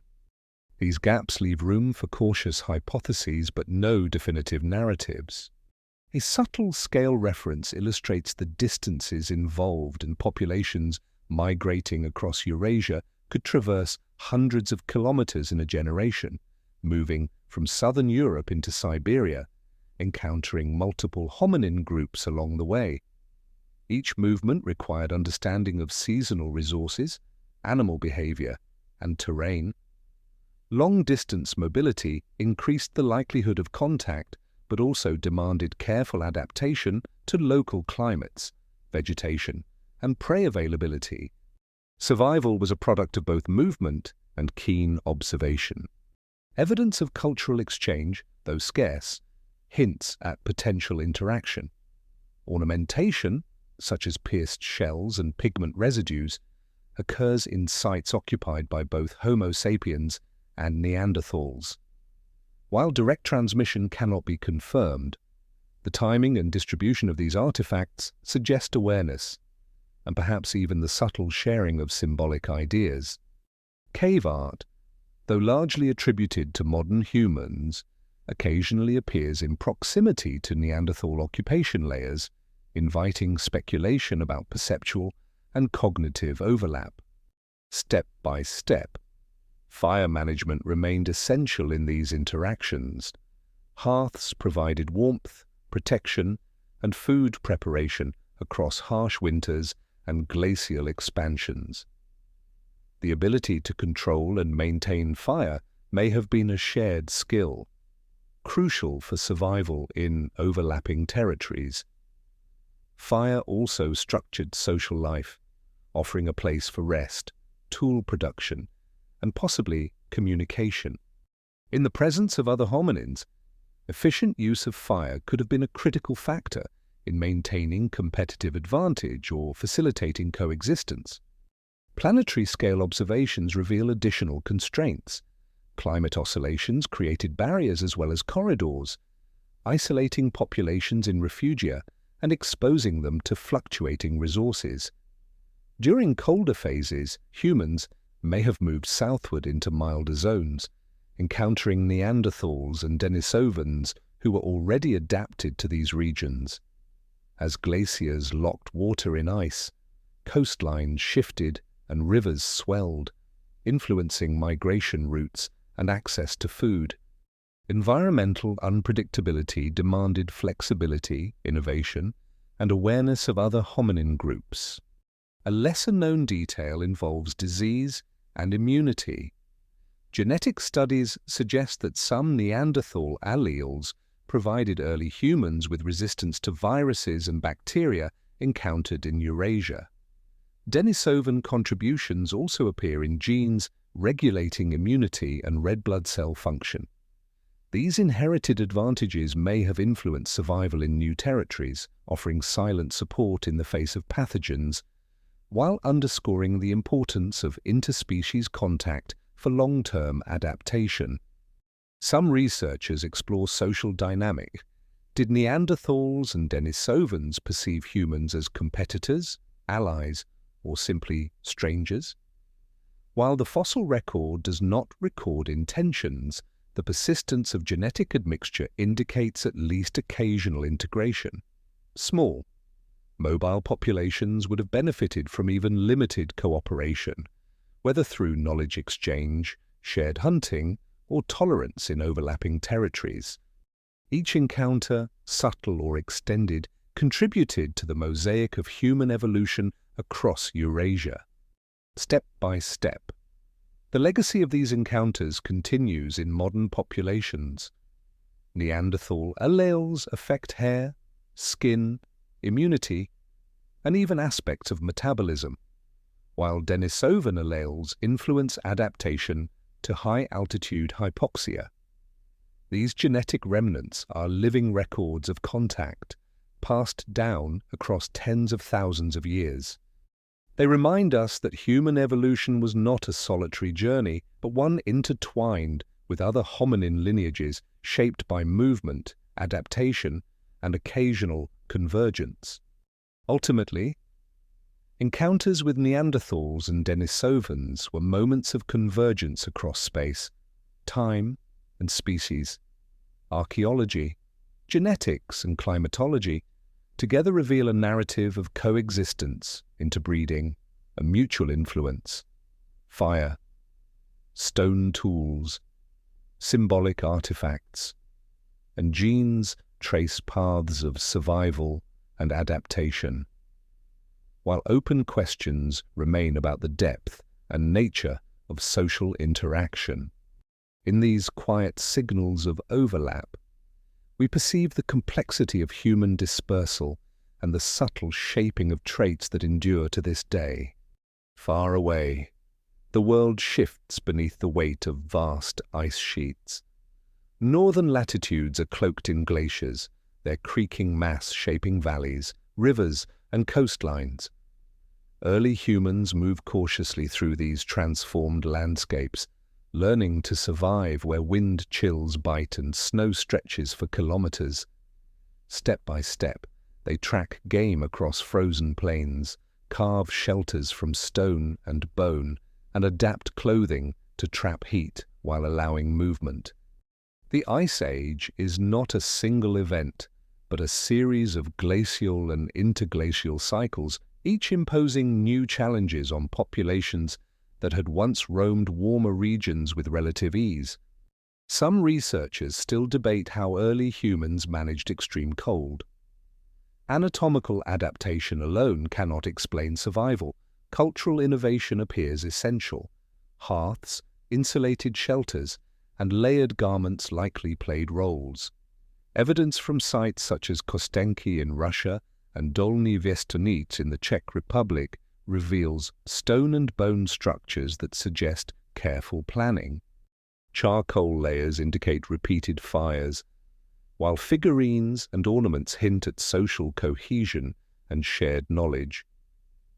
These adaptations allowed humans to occupy landscapes that would otherwise be uninhabitable for prolonged periods. A lesser-known detail emerges from dietary evidence. Isotopic analysis of bones shows that people relied heavily on large herbivores such as mammoths, bison, and reindeer, supplemented by fish, birds, and plant roots where available. Storage techniques remain elusive, but seasonal camps suggest planning to survive months when hunting was limited. Humans may have followed herd migrations closely, understanding the rhythms of the environment. These patterns reflect subtle ecological knowledge, passed through generations, enabling communities to exploit harsh habitats without overexertion. Planetary scale processes are evident in every step. Ice sheets lock water, lowering sea levels and exposing new land bridges, while glacial meltwater floods valleys during brief summers. Rivers swell, plains become marshes, and vegetation zones shift. Migration corridors open and close as climate oscillates. Humans respond by tracking resources and adjusting settlement patterns. Mobility is essential. Sedentary life is precarious under constant environmental flux. Step by step, survival is a negotiation with both the land and the seasons, requiring acute observation, patience, and resilience. Stone tools evolve under these pressures. Projectile points become smaller, sharper, and more efficient. Blades, scrapers, and burins are produced with precision, reflecting planning and skill. Sites such as the Magdalenian complexes in France and Spain reveal intricate toolkits, often found alongside art and ornaments. These objects suggest that functional needs coexist with cultural expression, even in harsh environments. The Ice Age is not a void of creativity, but a canvas for adaptive ingenuity, where every tool, hearth, and shelter carries layers of accumulated knowledge. Some mysteries remain unresolved. How did humans communicate and coordinate hunting over extended areas of ice and snow? Language leaves no direct fossil record, yet complex strategies imply some form of planning and information transfer. Seasonal movements, group size regulation, and cooperative hunting all require coordination beyond instinct alone. Researchers continue to explore evidence from wear patterns on tools, site layout, and potential symbolic objects to infer cognitive capabilities and social structures. The answers remain partial, yet every artifact hints at sophisticated problem-solving under extreme conditions.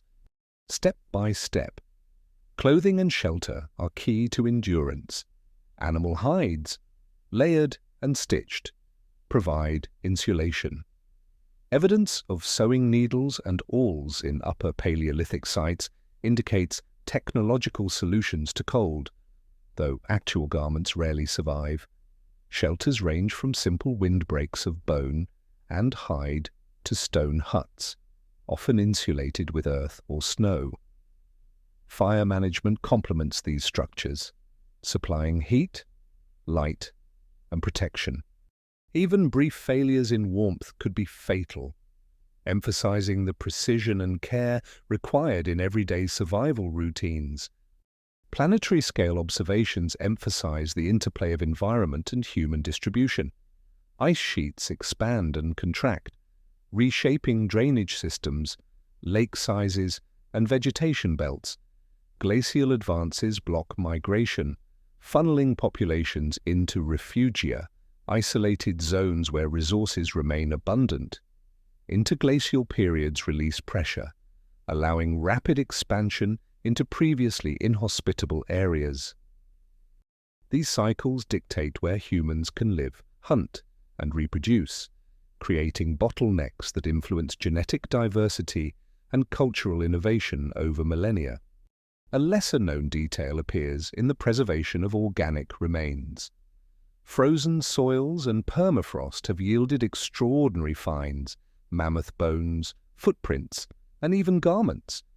These remnants allow reconstruction of movement patterns, hunting strategies, and interactions with megafauna. For instance, patterns in mammoth bone camps indicate repeated return to resource-rich zones, suggesting spatial memory and strategic planning. Humans are not merely passive inhabitants but active participants in the landscape, shaping and responding to ecosystems in tandem, step by step. Adaptation also includes diet diversification. Microscopic analysis of residues on stone tools reveals plant processing, cooking, and possibly fermentation. Fat and marrow extraction from bones maximizes caloric intake during winter months. Fish and shellfish, often overlooked in cold environments, supplement protein. These strategies reduce vulnerability to seasonal scarcity, reflecting sophisticated understanding of nutritional ecology. Even in frozen landscapes, humans innovate to convert available resources into survival advantage. Some researchers examine group dynamics under these conditions. Cooperation likely extends beyond hunting, encompassing childcare, knowledge transmission, and conflict mitigation. Survival may have depended on shared responsibility for fire, shelter, and resource management. Genetic studies suggest small, interconnected populations, indicating that mobility and alliances across territories were essential for resilience. Social structures, though invisible in the archaeological record, can be inferred from repeated site use, standardized toolkits, and patterns of shared ornamentation. Planetary-scale phenomena influence long-term evolution. Cold-adapted populations carry genetic signatures for metabolism, thermoregulation, and skin pigmentation. These alleles, sometimes inherited from Neanderthals and Denisovans, enhance survival in glacial climates. The interplay of genetic inheritance and cultural adaptation demonstrates a dual strategy. Biology provides potential, while behavior realizes it. Each generation negotiates survival in the shadow of ice sheets, using inherited traits, learned techniques, and collective experience. Step by step, refuge areas, such as river valleys and coastal zones, become hubs of occupation. Seasonal aggregation may facilitate exchange of tools, ornaments, and knowledge between groups. Sites with layered occupation reveal continuity over centuries, suggesting stability even under harsh conditions. Such patterns imply not only adaptation to environmental stress, but also the emergence of enduring social landscapes, where cultural memory accumulates alongside survival skills. Some unresolved questions endure. How did humans mentally navigate glacial landscapes? How did they measure time, track prey migrations, or remember pathways over vast ice-covered regions? Archaeology hints at structured campsites and repeated seasonal use, but cognitive maps remain invisible. Every clue, from hearth placement to tool distribution, offers fragments of a broader understanding, yet complete comprehension is elusive. Step by step, the process of piecing together these ancient behaviors continues, informed by archaeology, genetics, and paleo-environmental studies. Ultimately, survival in Ice Age landscapes is a testament to the interplay of environment, technology, and sociality. Humans endure where glaciers advance, rivers freeze, and seasons demand precision. Tools, clothing, fire, and cooperative strategies form a network of resilience. Planetary-scale processes shape opportunity and risk, while local innovation mediates daily life. In the quiet accumulation of these adaptations, we glimpse how Homo sapiens navigated some of the most formidable climates on Earth, leaving traces that echo through the deep past. Far away, in the forests and plains of Ice Age Europe, Homo sapiens encounter a species both familiar and strange, Neanderthals, long established across Western Eurasia, inhabit valleys, caves, and river terraces, adapted to cold and variable climates.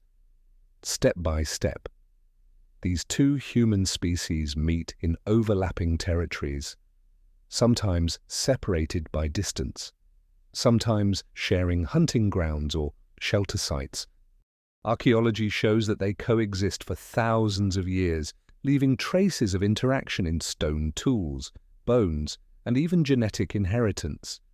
Some researchers still debate the nature of these encounters. Were they hostile, cooperative, or mostly indifferent? Evidence from burial sites and hybrid genomes indicates at least occasional interbreeding. Around 1 to 2% of modern non-African DNA comes from Neanderthals, showing that these encounters were not only fleeting, but biologically consequential. Fossils reveal skeletal traits shared across species, hinting at movement and exchange. Yet direct evidence of daily interactions, how groups negotiated space, shared resources, or responded to each other's presence, remains limited. A lesser-known detail emerges from cultural artifacts. Neanderthals crafted stone tools with sophistication, employing the Levallois technique to shape sharp, efficient points. They also used pigments, possibly for symbolic purposes, and left evidence of hearths and animal processing comparable to early Homo sapiens sites. Some cave sites contain shells and feathers that may have been worn as decoration. These discoveries suggest cognitive complexity, parallel to their modern human neighbors, though expressed differently. Understanding these behaviors provides context for encounters that are simultaneously competitive and cooperative. Planetary-scale dynamics influence the stage of these interactions. Glacial advances and retreats alter habitat availability, forcing species into refugia where resources are concentrated. Rivers swell with meltwater, coastlines shift, and forests contract or expand. Such environmental pressures increase the likelihood of contact between species, while simultaneously imposing constraints on mobility. Humans and Neanderthals respond to these changes through migration, hunting strategies, and temporary settlements, demonstrating adaptability to large-scale climatic forces. Step by step, encounters leave subtle archaeological signatures. Sites like Vindiga in Croatia and Châtel-Perron in France reveal layers of occupation by both species. Toolkits sometimes show convergence, possibly indicating observation, imitation, or shared innovation. Shell beads and personal ornaments suggest social complexity, hinting at cultural transmission. While Homo sapiens eventually expand across Europe, Neanderthal populations gradually decline, possibly affected by climate, competition, disease, or hybridization. The precise mix of factors remains unresolved.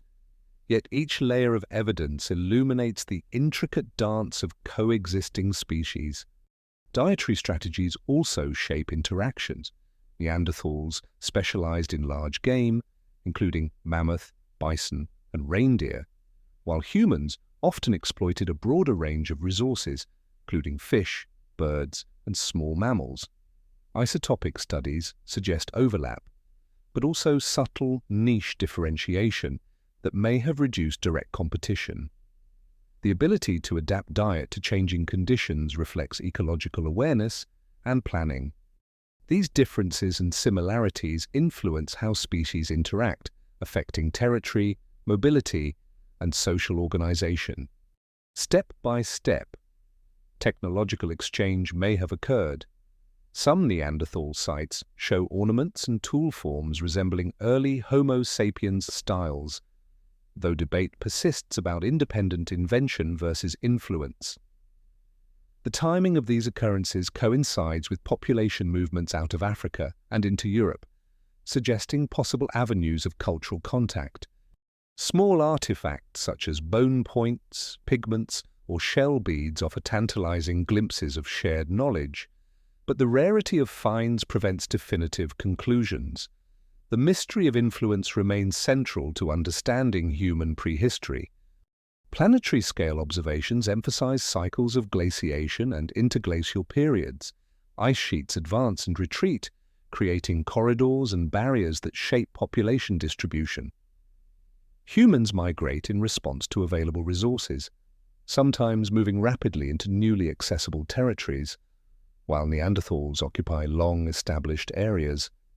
Climatic stresses may amplify interactions, forcing species to adapt, compete, or integrate.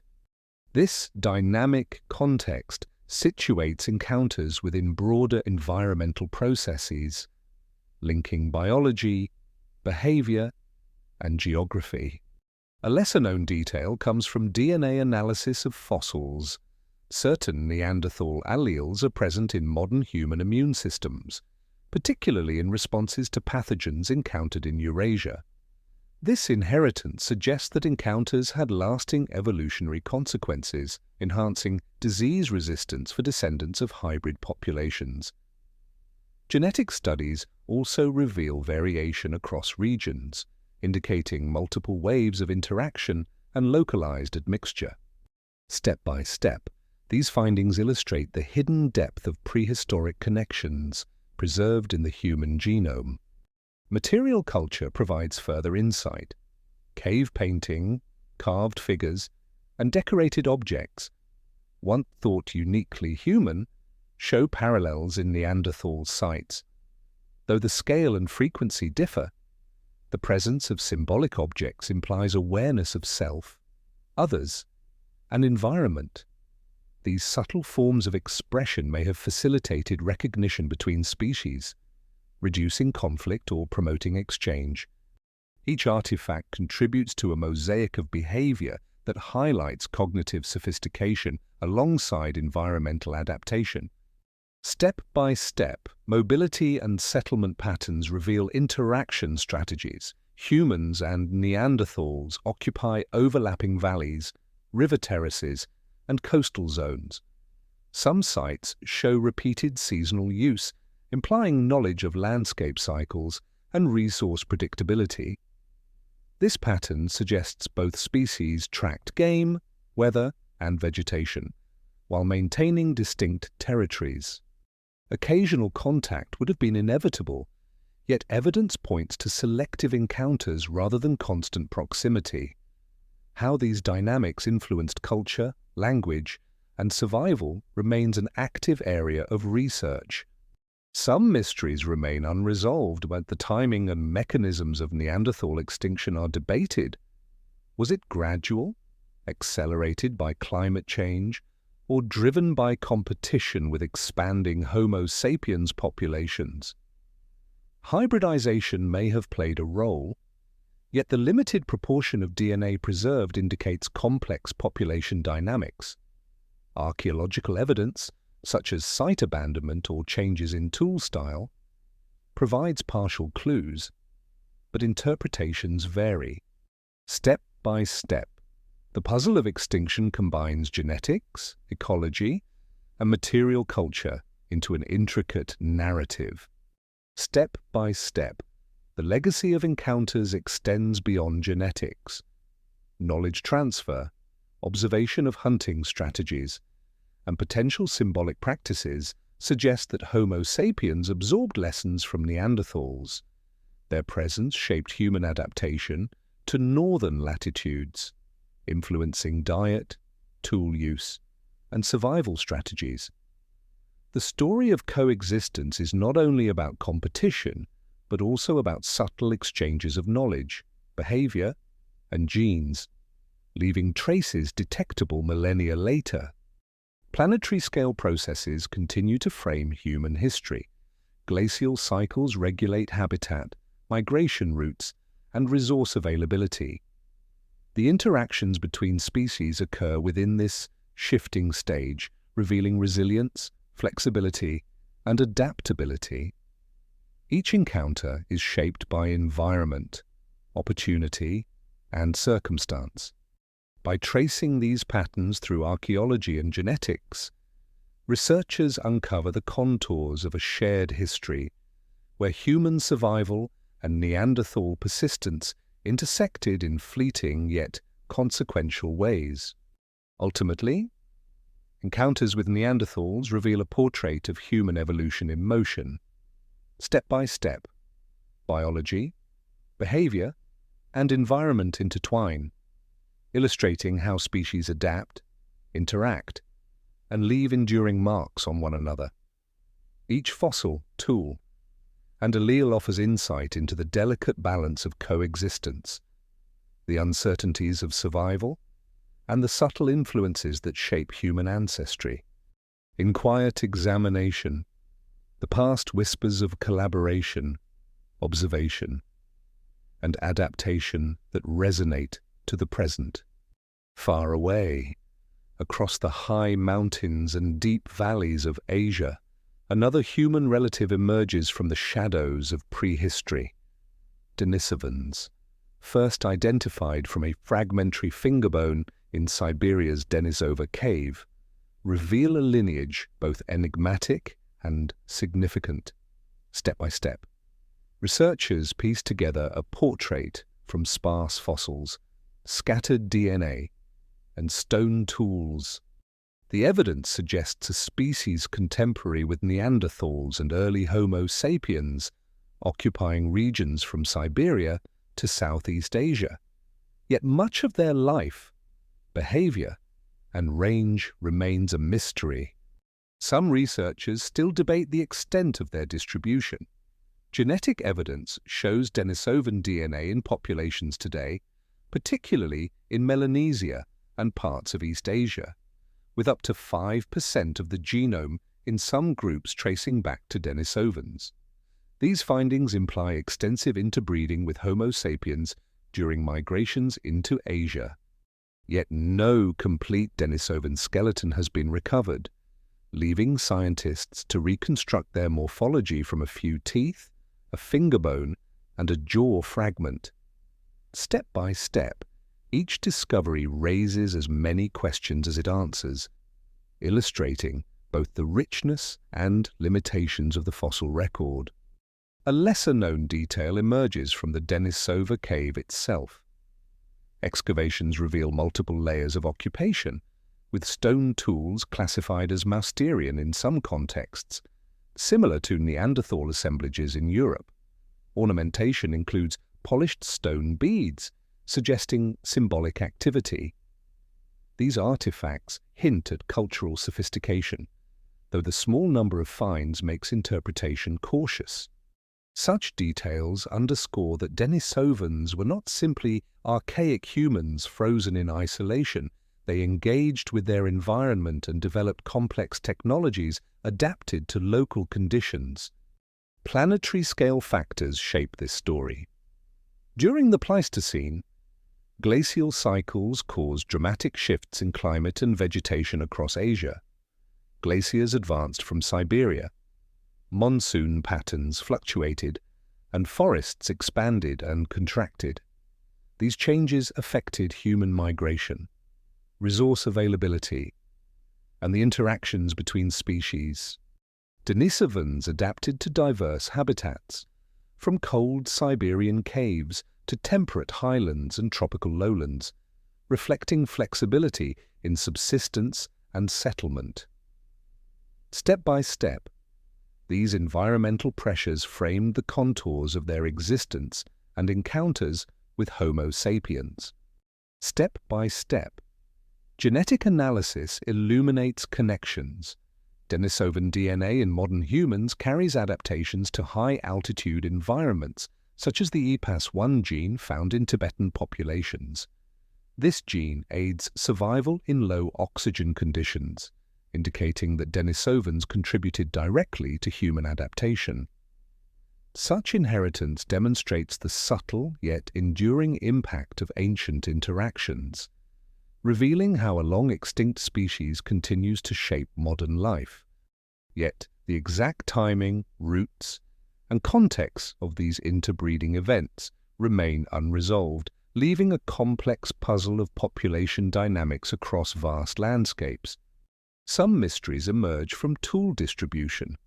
Stone artifacts attributed to Denisovans are found in caves far south of Siberia, in regions of present-day China and possibly Southeast Asia. These tools are sometimes sophisticated, involving fine flaking techniques, but show regional variation. Whether Denisovans independently developed these technologies, borrowed them from neighbors, or influenced early Homo sapiens remains uncertain. Archaeology records their presence indirectly, through the material signature of occupation and the faint echoes of daily activity preserved in sediments. A subtle scale reference emphasizes their reach. Denisovans inhabited a region larger than the distance from Paris to Istanbul, yet fossil evidence is scarce and fragmented. This wide but patchy distribution contrasts with the dense and well-studied Neanderthal populations in Europe, highlighting the uneven preservation of human prehistory. Researchers rely heavily on DNA recovered from sediments, showing that even in the absence of bones, traces of life and interaction can persist for tens of thousands of years. Step by step, these techniques extend our knowledge across millennia. Step by step, encounters with Homo sapiens shaped Denisovan legacy. Genetic admixture indicates that early modern humans migrating eastward encountered Denisovan populations, sometimes resulting in hybrid offspring. These interbreeding events left subtle but measurable effects on the genome. Modern humans inherited not only adaptive genes, but also immune system variants that enhanced survival in new environments. Such legacies exemplify how fleeting encounters can echo through evolutionary time. Planetary-scale perspectives underscore environmental constraints, shifting climate zones, rising and falling sea levels, and expanding ice sheets restricted and redirected human movement.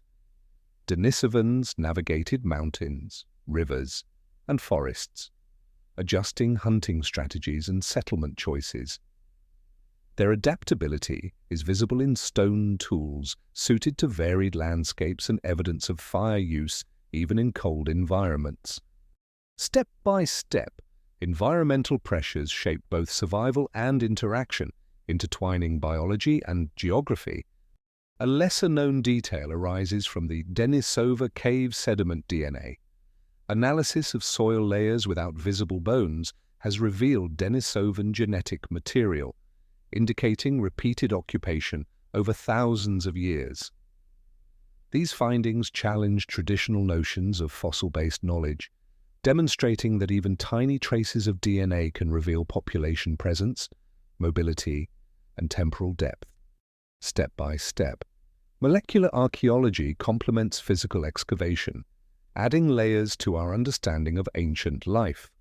Step by step, the mystery of Denisovan disappearance remains unresolved, They vanish from the fossil record tens of thousands of years ago, yet their DNA persists in living populations. Was their decline gradual, due to climate, competition, or assimilation through interbreeding? The sparse archaeological record leaves multiple hypotheses open. This uncertainty emphasizes the fragility of evidence and the vastness of time, reminding us that much of the past lies hidden beneath layers of earth, ice, and forest. Subtle interactions with other species also matter. Evidence suggests that Denisovans, Neanderthal, and Homo sapiens may have shared territory at times, exchanging not only genes but potentially technology, behavior, and cultural knowledge. Whether these interactions involve direct contact or sequential occupation of caves remains unclear. Fossils, tools, and DNA provide fragments, each a window into a vanished world. Step by step, these encounters illustrate the dynamic interplay between species across Asia. Step by step, the story of Denisovans highlights both discovery and mystery. From a single finger bone, a vast web of biological, cultural, and ecological information emerges. Planetary processes, human migrations, and species interactions intertwine, producing outcomes detectable only through careful excavation and genetic analysis. Each artifact, sediment sample, and genetic sequence offers a clue, but the full picture remains tantalizingly incomplete. Ultimately, Denisovans remind us that human history is not a single line, but a braided network of species, genes, and cultures. Step by step, their presence in Asia, their interactions with Homo sapiens, and their genetic legacy demonstrate the subtle and enduring consequences of contact, adaptation, and migration. The story is both clear in its broad outlines and mysterious in its details, inviting continued exploration and reflection on what it means to be human. Far away, in the sweeping plains and highlands of Eurasia, the world is shaped by ice. Massive glaciers stretch across landscapes, locking water and lowering sea levels. Step by step, humans face a cold and changing planet. Ice Age conditions force adaptation, innovation, and movement. Environments shift drastically within decades and centuries, challenging populations to survive. These centuries of glacial fluctuation define habitats, food availability, and migration corridors. Each region tells a different story of resilience. Some researchers still debate the degree to which humans actively adapted versus simply followed resource patterns. Evidence suggests both strategies occurred. Humans adjust toolkits, clothing, and settlement choices, yet they also migrate to track prey and plant availability. Step by step, survival depends on reading the land, interpreting seasonal changes, and understanding animal behavior. Fossilized remains, stone tools, and preserved hearths offer glimpses into the daily realities of life under glacial skies. A lesser-known detail emerges from mammoth hunting sites in Eastern Europe. Sites such as Mezherych in Ukraine preserve dwellings built from mammoth bones, suggesting extended occupation in harsh environments. Such structures provided shelter from wind and snow, reflecting ingenuity in using available resources. These constructions reveal not only survival strategies, but also social coordination. Step by step, communities work together to manipulate the landscape, demonstrating early architectural understanding in extreme conditions. Planetary scale observations frame this era. As glaciers expand, coastlines stretch outward, and deserts expand in some regions while forests retreat. Ice sheets redirect rivers, alter rainfall, and influence monsoon patterns. Humans and other species must adjust to changing habitats. Step by step, environmental pressures guide population distribution and resource exploitation. Survival is contingent not solely on physical adaptations, but on knowledge and planning across multiple seasons. Step by step, clothing and fire play critical roles. Evidence shows tailored clothing made from hides and furs, with needles of bone used to stitch garments. Hearths, controlled fire, and shelters allow humans to inhabit regions far beyond their physiological limits. Fire also supports food processing, extending dietary options through cooking and roasting of meat and roots. These technologies enable extended occupation of cold zones and facilitate longer migrations, with life depending on careful planning and seasonal awareness. Some mysteries remain unresolved. Researchers debate the exact routes humans used to penetrate Siberia and northern Europe during glacial maxima. Archaeological evidence is patchy. Ice and sediment obscure sites, and rising seas submerge coastal settlements. Step by step, populations likely used river valleys, ice-free corridors, and coastal refuges, yet the precise pathways remain uncertain.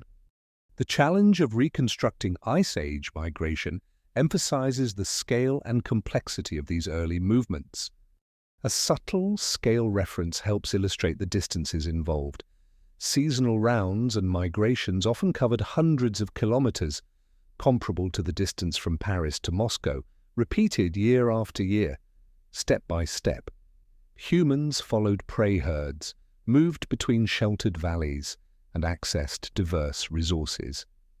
The integration of ecological knowledge with technological skill is essential for understanding survival strategies. Humans did not merely endure the cold, they actively managed risks, optimized foraging, and maintained social cohesion. Step by step, dietary adaptations are apparent. Isotopic analysis of bones reveals a reliance on large herbivores, supplemented with fish, shellfish, and plant foods when available. Evidence of fish traps, shell middens, and storage pits suggests planning for lean seasons.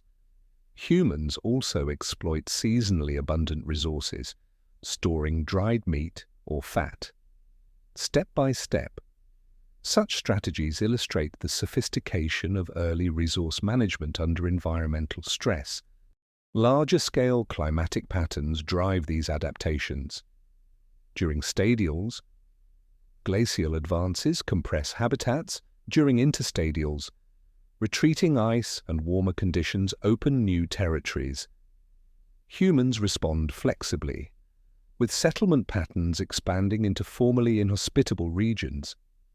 Step by step, climate oscillations shape not only geography but population structure, cultural exchange, and gene flow. Survival requires constant recalibration of strategies to match environmental conditions. Some sites offer exceptional preservation, revealing details about clothing, tools, and diet. Permafrost regions of Siberia and caves in southern Europe yield organic materials rarely found elsewhere. Bone needles, sewn clothing fragments, and preserved plant remains provide insight into Ice Age life. Step by step, these sites illuminate everyday survival in extreme conditions, revealing a complex interplay between technology, knowledge, and environmental context. Step by step, symbolic behavior persists despite harsh conditions. Cave art, beads, and personal ornamentation continue to appear, even in northern regions where resources are scarce. Such evidence demonstrates that creativity and symbolic communication accompany survival strategies, intertwining cultural expression with practical adaptation. Humans navigate extreme climates without abandoning the social and cognitive traits that define our species.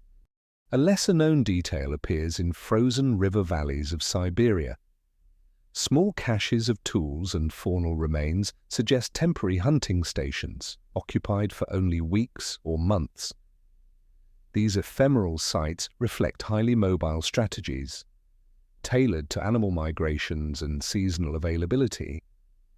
Step by step, humans integrate temporary occupation with long-term survival planning, adapting their behaviors to maximize efficiency and minimize risk. Step by step, the Ice Age tests human limits. Endurance, knowledge, and technological innovation combine to ensure survival. The interplay of climate, landscape, and behavior produces outcomes observable in genetic, archaeological, and paleo-environmental records. Each adaptation is a response to necessity, demonstrating human flexibility and resilience. These responses leave traces in tools, shelters, hearths, and DNA, connecting past strategies to modern understanding. Step by step, the story of Ice Age survival emphasizes the interdependence of environment and culture. Humans survive not through brute strength alone, but through observation, planning, cooperation, and knowledge transmission. Each generation inherits tools, techniques, and strategies honed over centuries, creating continuity across vast landscapes and challenging climates. Planetary processes, including glacial advances, river shifts, and sea level changes, continuously redefine the boundaries of habitable space. Ultimately, Ice Age survival reflects a combination of skill, knowledge, and environmental responsiveness. Step by step, humans endure and adapt, leaving evidence of their ingenuity in bones, tools, and art. The story is one of resilience under extreme conditions, a testimony to the capacities of early Homo sapiens. Each adaptation, each migration, each shelter represents a strategy carefully developed in response to a changing and often unforgiving planet. Step by step, these lessons extend through time, linking the distant past with ongoing human experience, offering perspective on the enduring connection between humans and their environment. Far away, the landscapes of prehistory stretch across continents, etched with the movements of countless generations. Step by step, humans have traveled from Africa to the far reaches of Eurasia, traversed vast deserts, crossed icy rivers, and navigated coastal corridors. Each journey leaves traces in stone, bone, and DNA, whispering stories of adaptation, survival, and discovery. The oldest human genomes reveal paths once invisible, connecting distant populations and uncovering forgotten migrations. Step by step, these journeys have shaped not only where humans live but also who they are. Some researchers still debate the timing of certain dispersals. Ancient DNA from fossils in Europe and Siberia sometimes conflicts with archaeological evidence, leaving questions about the earliest arrivals and their interactions with other hominins. Despite this uncertainty, genetic patterns confirm a complex web of movement, exchange, and occasional isolation. Step by step, genes serve as a map, illustrating connections across continents that predate recorded history. A lesser-known detail emerges from the genetic record of Central and South Asia. Certain mitochondrial haplogroup, preserved in small populations today, indicate that humans traversed mountain ranges and river valleys long before permanent settlements were established. These lineages reveal migrations over extreme terrain, suggesting endurance and environmental mastery. Step by step, humans adapted to cold highlands and arid lowlands alike, their movements guided by ecological opportunity and necessity. Planetary-scale forces shape these journeys. Glacial cycles raise and lower sea levels, redirect rivers, and alter coastlines, while volcanic eruptions and tectonic activity reshape landscapes.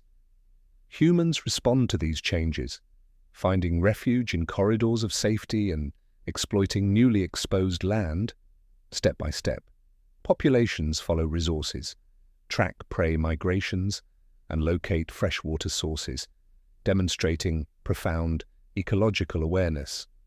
The planet itself dictates possibilities, and humans navigate within its constraints. Step by step, cultural innovations accompany physical movement. Tools evolve, reflecting local raw materials and functional needs. Blade technologies spread across vast regions, while regional variations hint at both isolation and exchange. Hearths, shelter constructions, and storage practices indicate planning and foresight. Step by step, knowledge is transmitted, refined, and shared across generations, creating networks of survival and innovation spanning thousands of kilometers. Some mysteries endure. Scientists debate how early humans crossed open water, reaching islands in Southeast Asia and Australasia.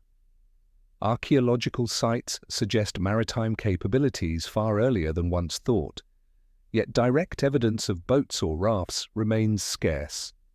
Step by step, these crossings highlight ingenuity and risk management, revealing the boldness of populations venturing into unknown territories.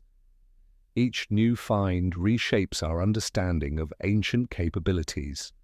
Step by step, dietary strategies adapt to diverse ecologies. Isotopic analyses show reliance on mixed diets, including large herbivores, freshwater fish, shellfish, and seasonal plant foods. Evidence of preserved caches and processing techniques indicates strategic storage for lean seasons. Step by step, humans exploit multiple niches, ensuring resilience against environmental fluctuation.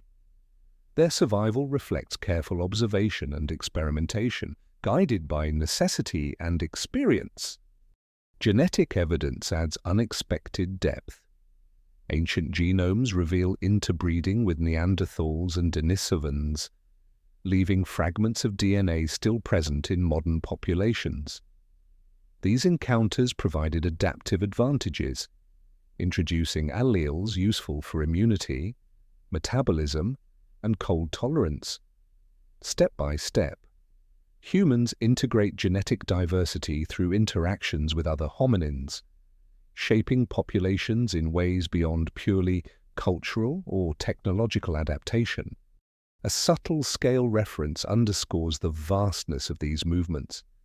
Migration paths often cover distances equivalent to traveling from Paris to Beijing, repeated across multiple generations. Step by step, these journeys span deserts, mountains, rivers, and coastlines, guided by seasonal cycles, resource availability, and environmental shifts. The cumulative effect is the continuous expansion of human presence across Earth. Step by step, symbolic behavior persists alongside survival. Cave art, beads, and personal ornamentation reflect cognitive complexity and social cohesion. Even in regions of extreme climate or scarcity, humans maintain cultural practices, signaling identity and maintaining connection. Step by step, these artifacts illustrate that survival and symbolism are not separate, they coexist, intertwined with daily life and long-term planning.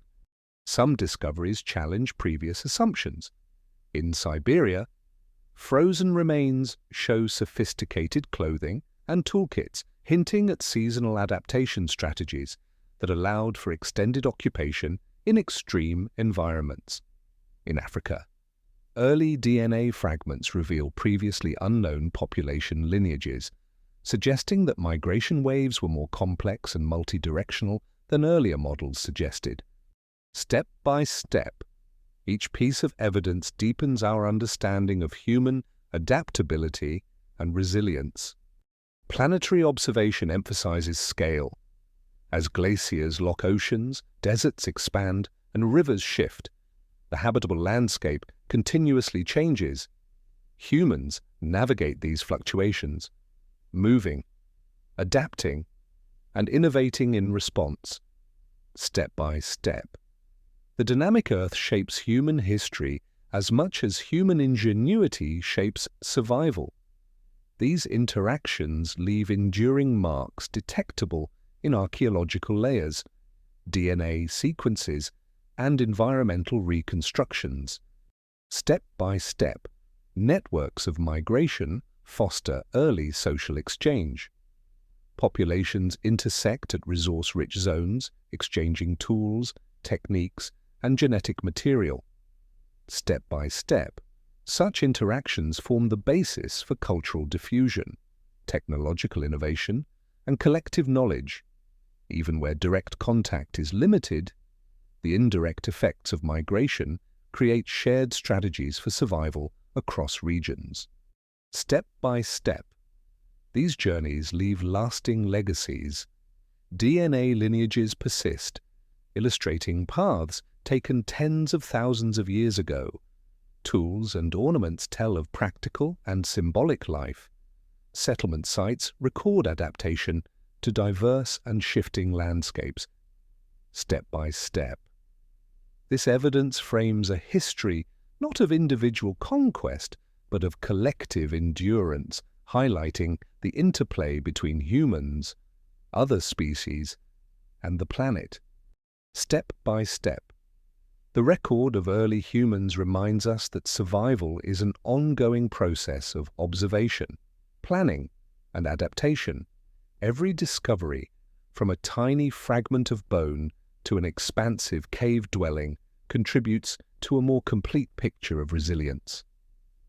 Step by step, humans navigate environmental uncertainty with a combination of technology, culture, and social cohesion, leaving traces readable across millennia.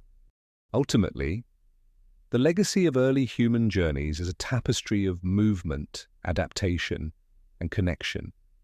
Step by step, migrations, interbreeding, tool use, and cultural expression reveal the flexibility and creativity inherent in Homo sapiens. Planetary scale changes, from glaciers to sea level fluctuations, set the stage, while human ingenuity responds. Step by step, these intertwined processes create the foundation for all later human societies, embedding survival strategies, knowledge transmission, and symbolic expression into the very DNA of humanity. Step by step, as we study these journeys through archaeology, paleogenomics, and environmental reconstructions, we glimpse a world of both fragility and resilience. The oldest human DNA, fossilized tools, and remnants of shelters collectively narrate a story of persistence across vast distances and harsh climates. Step by step, they demonstrate how early humans left enduring marks on the world and in themselves, leaving questions to guide future discovery. Far away, the landscapes of prehistory stretch into memory, faint yet persistent. Step by step, the traces of early humans remain embedded in stone, in bone, and in the strands of DNA that continue to circulate in every living human today. Some of these traces are clear, others are faint, blurred by time and the shifting forces of Earth itself. Some mysteries remain unresolved. We cannot know the exact thoughts or strategies of each migrating group, the reasons for certain crossings, the full extent of encounters with other hominins, and the precise timing of adaptations linger in uncertainty. Step by step, researchers continue to uncover fragments, yet the complete picture remains elusive. A subtle detail persists in the record, a single tool buried in sediment, a shell bead far from the coast, or a frozen bone with traces of an ancient diet. Each fragment speaks quietly of lives lived, choices made, and adaptations attempted. Step by step, these small remnants illuminate vast patterns of survival and ingenuity.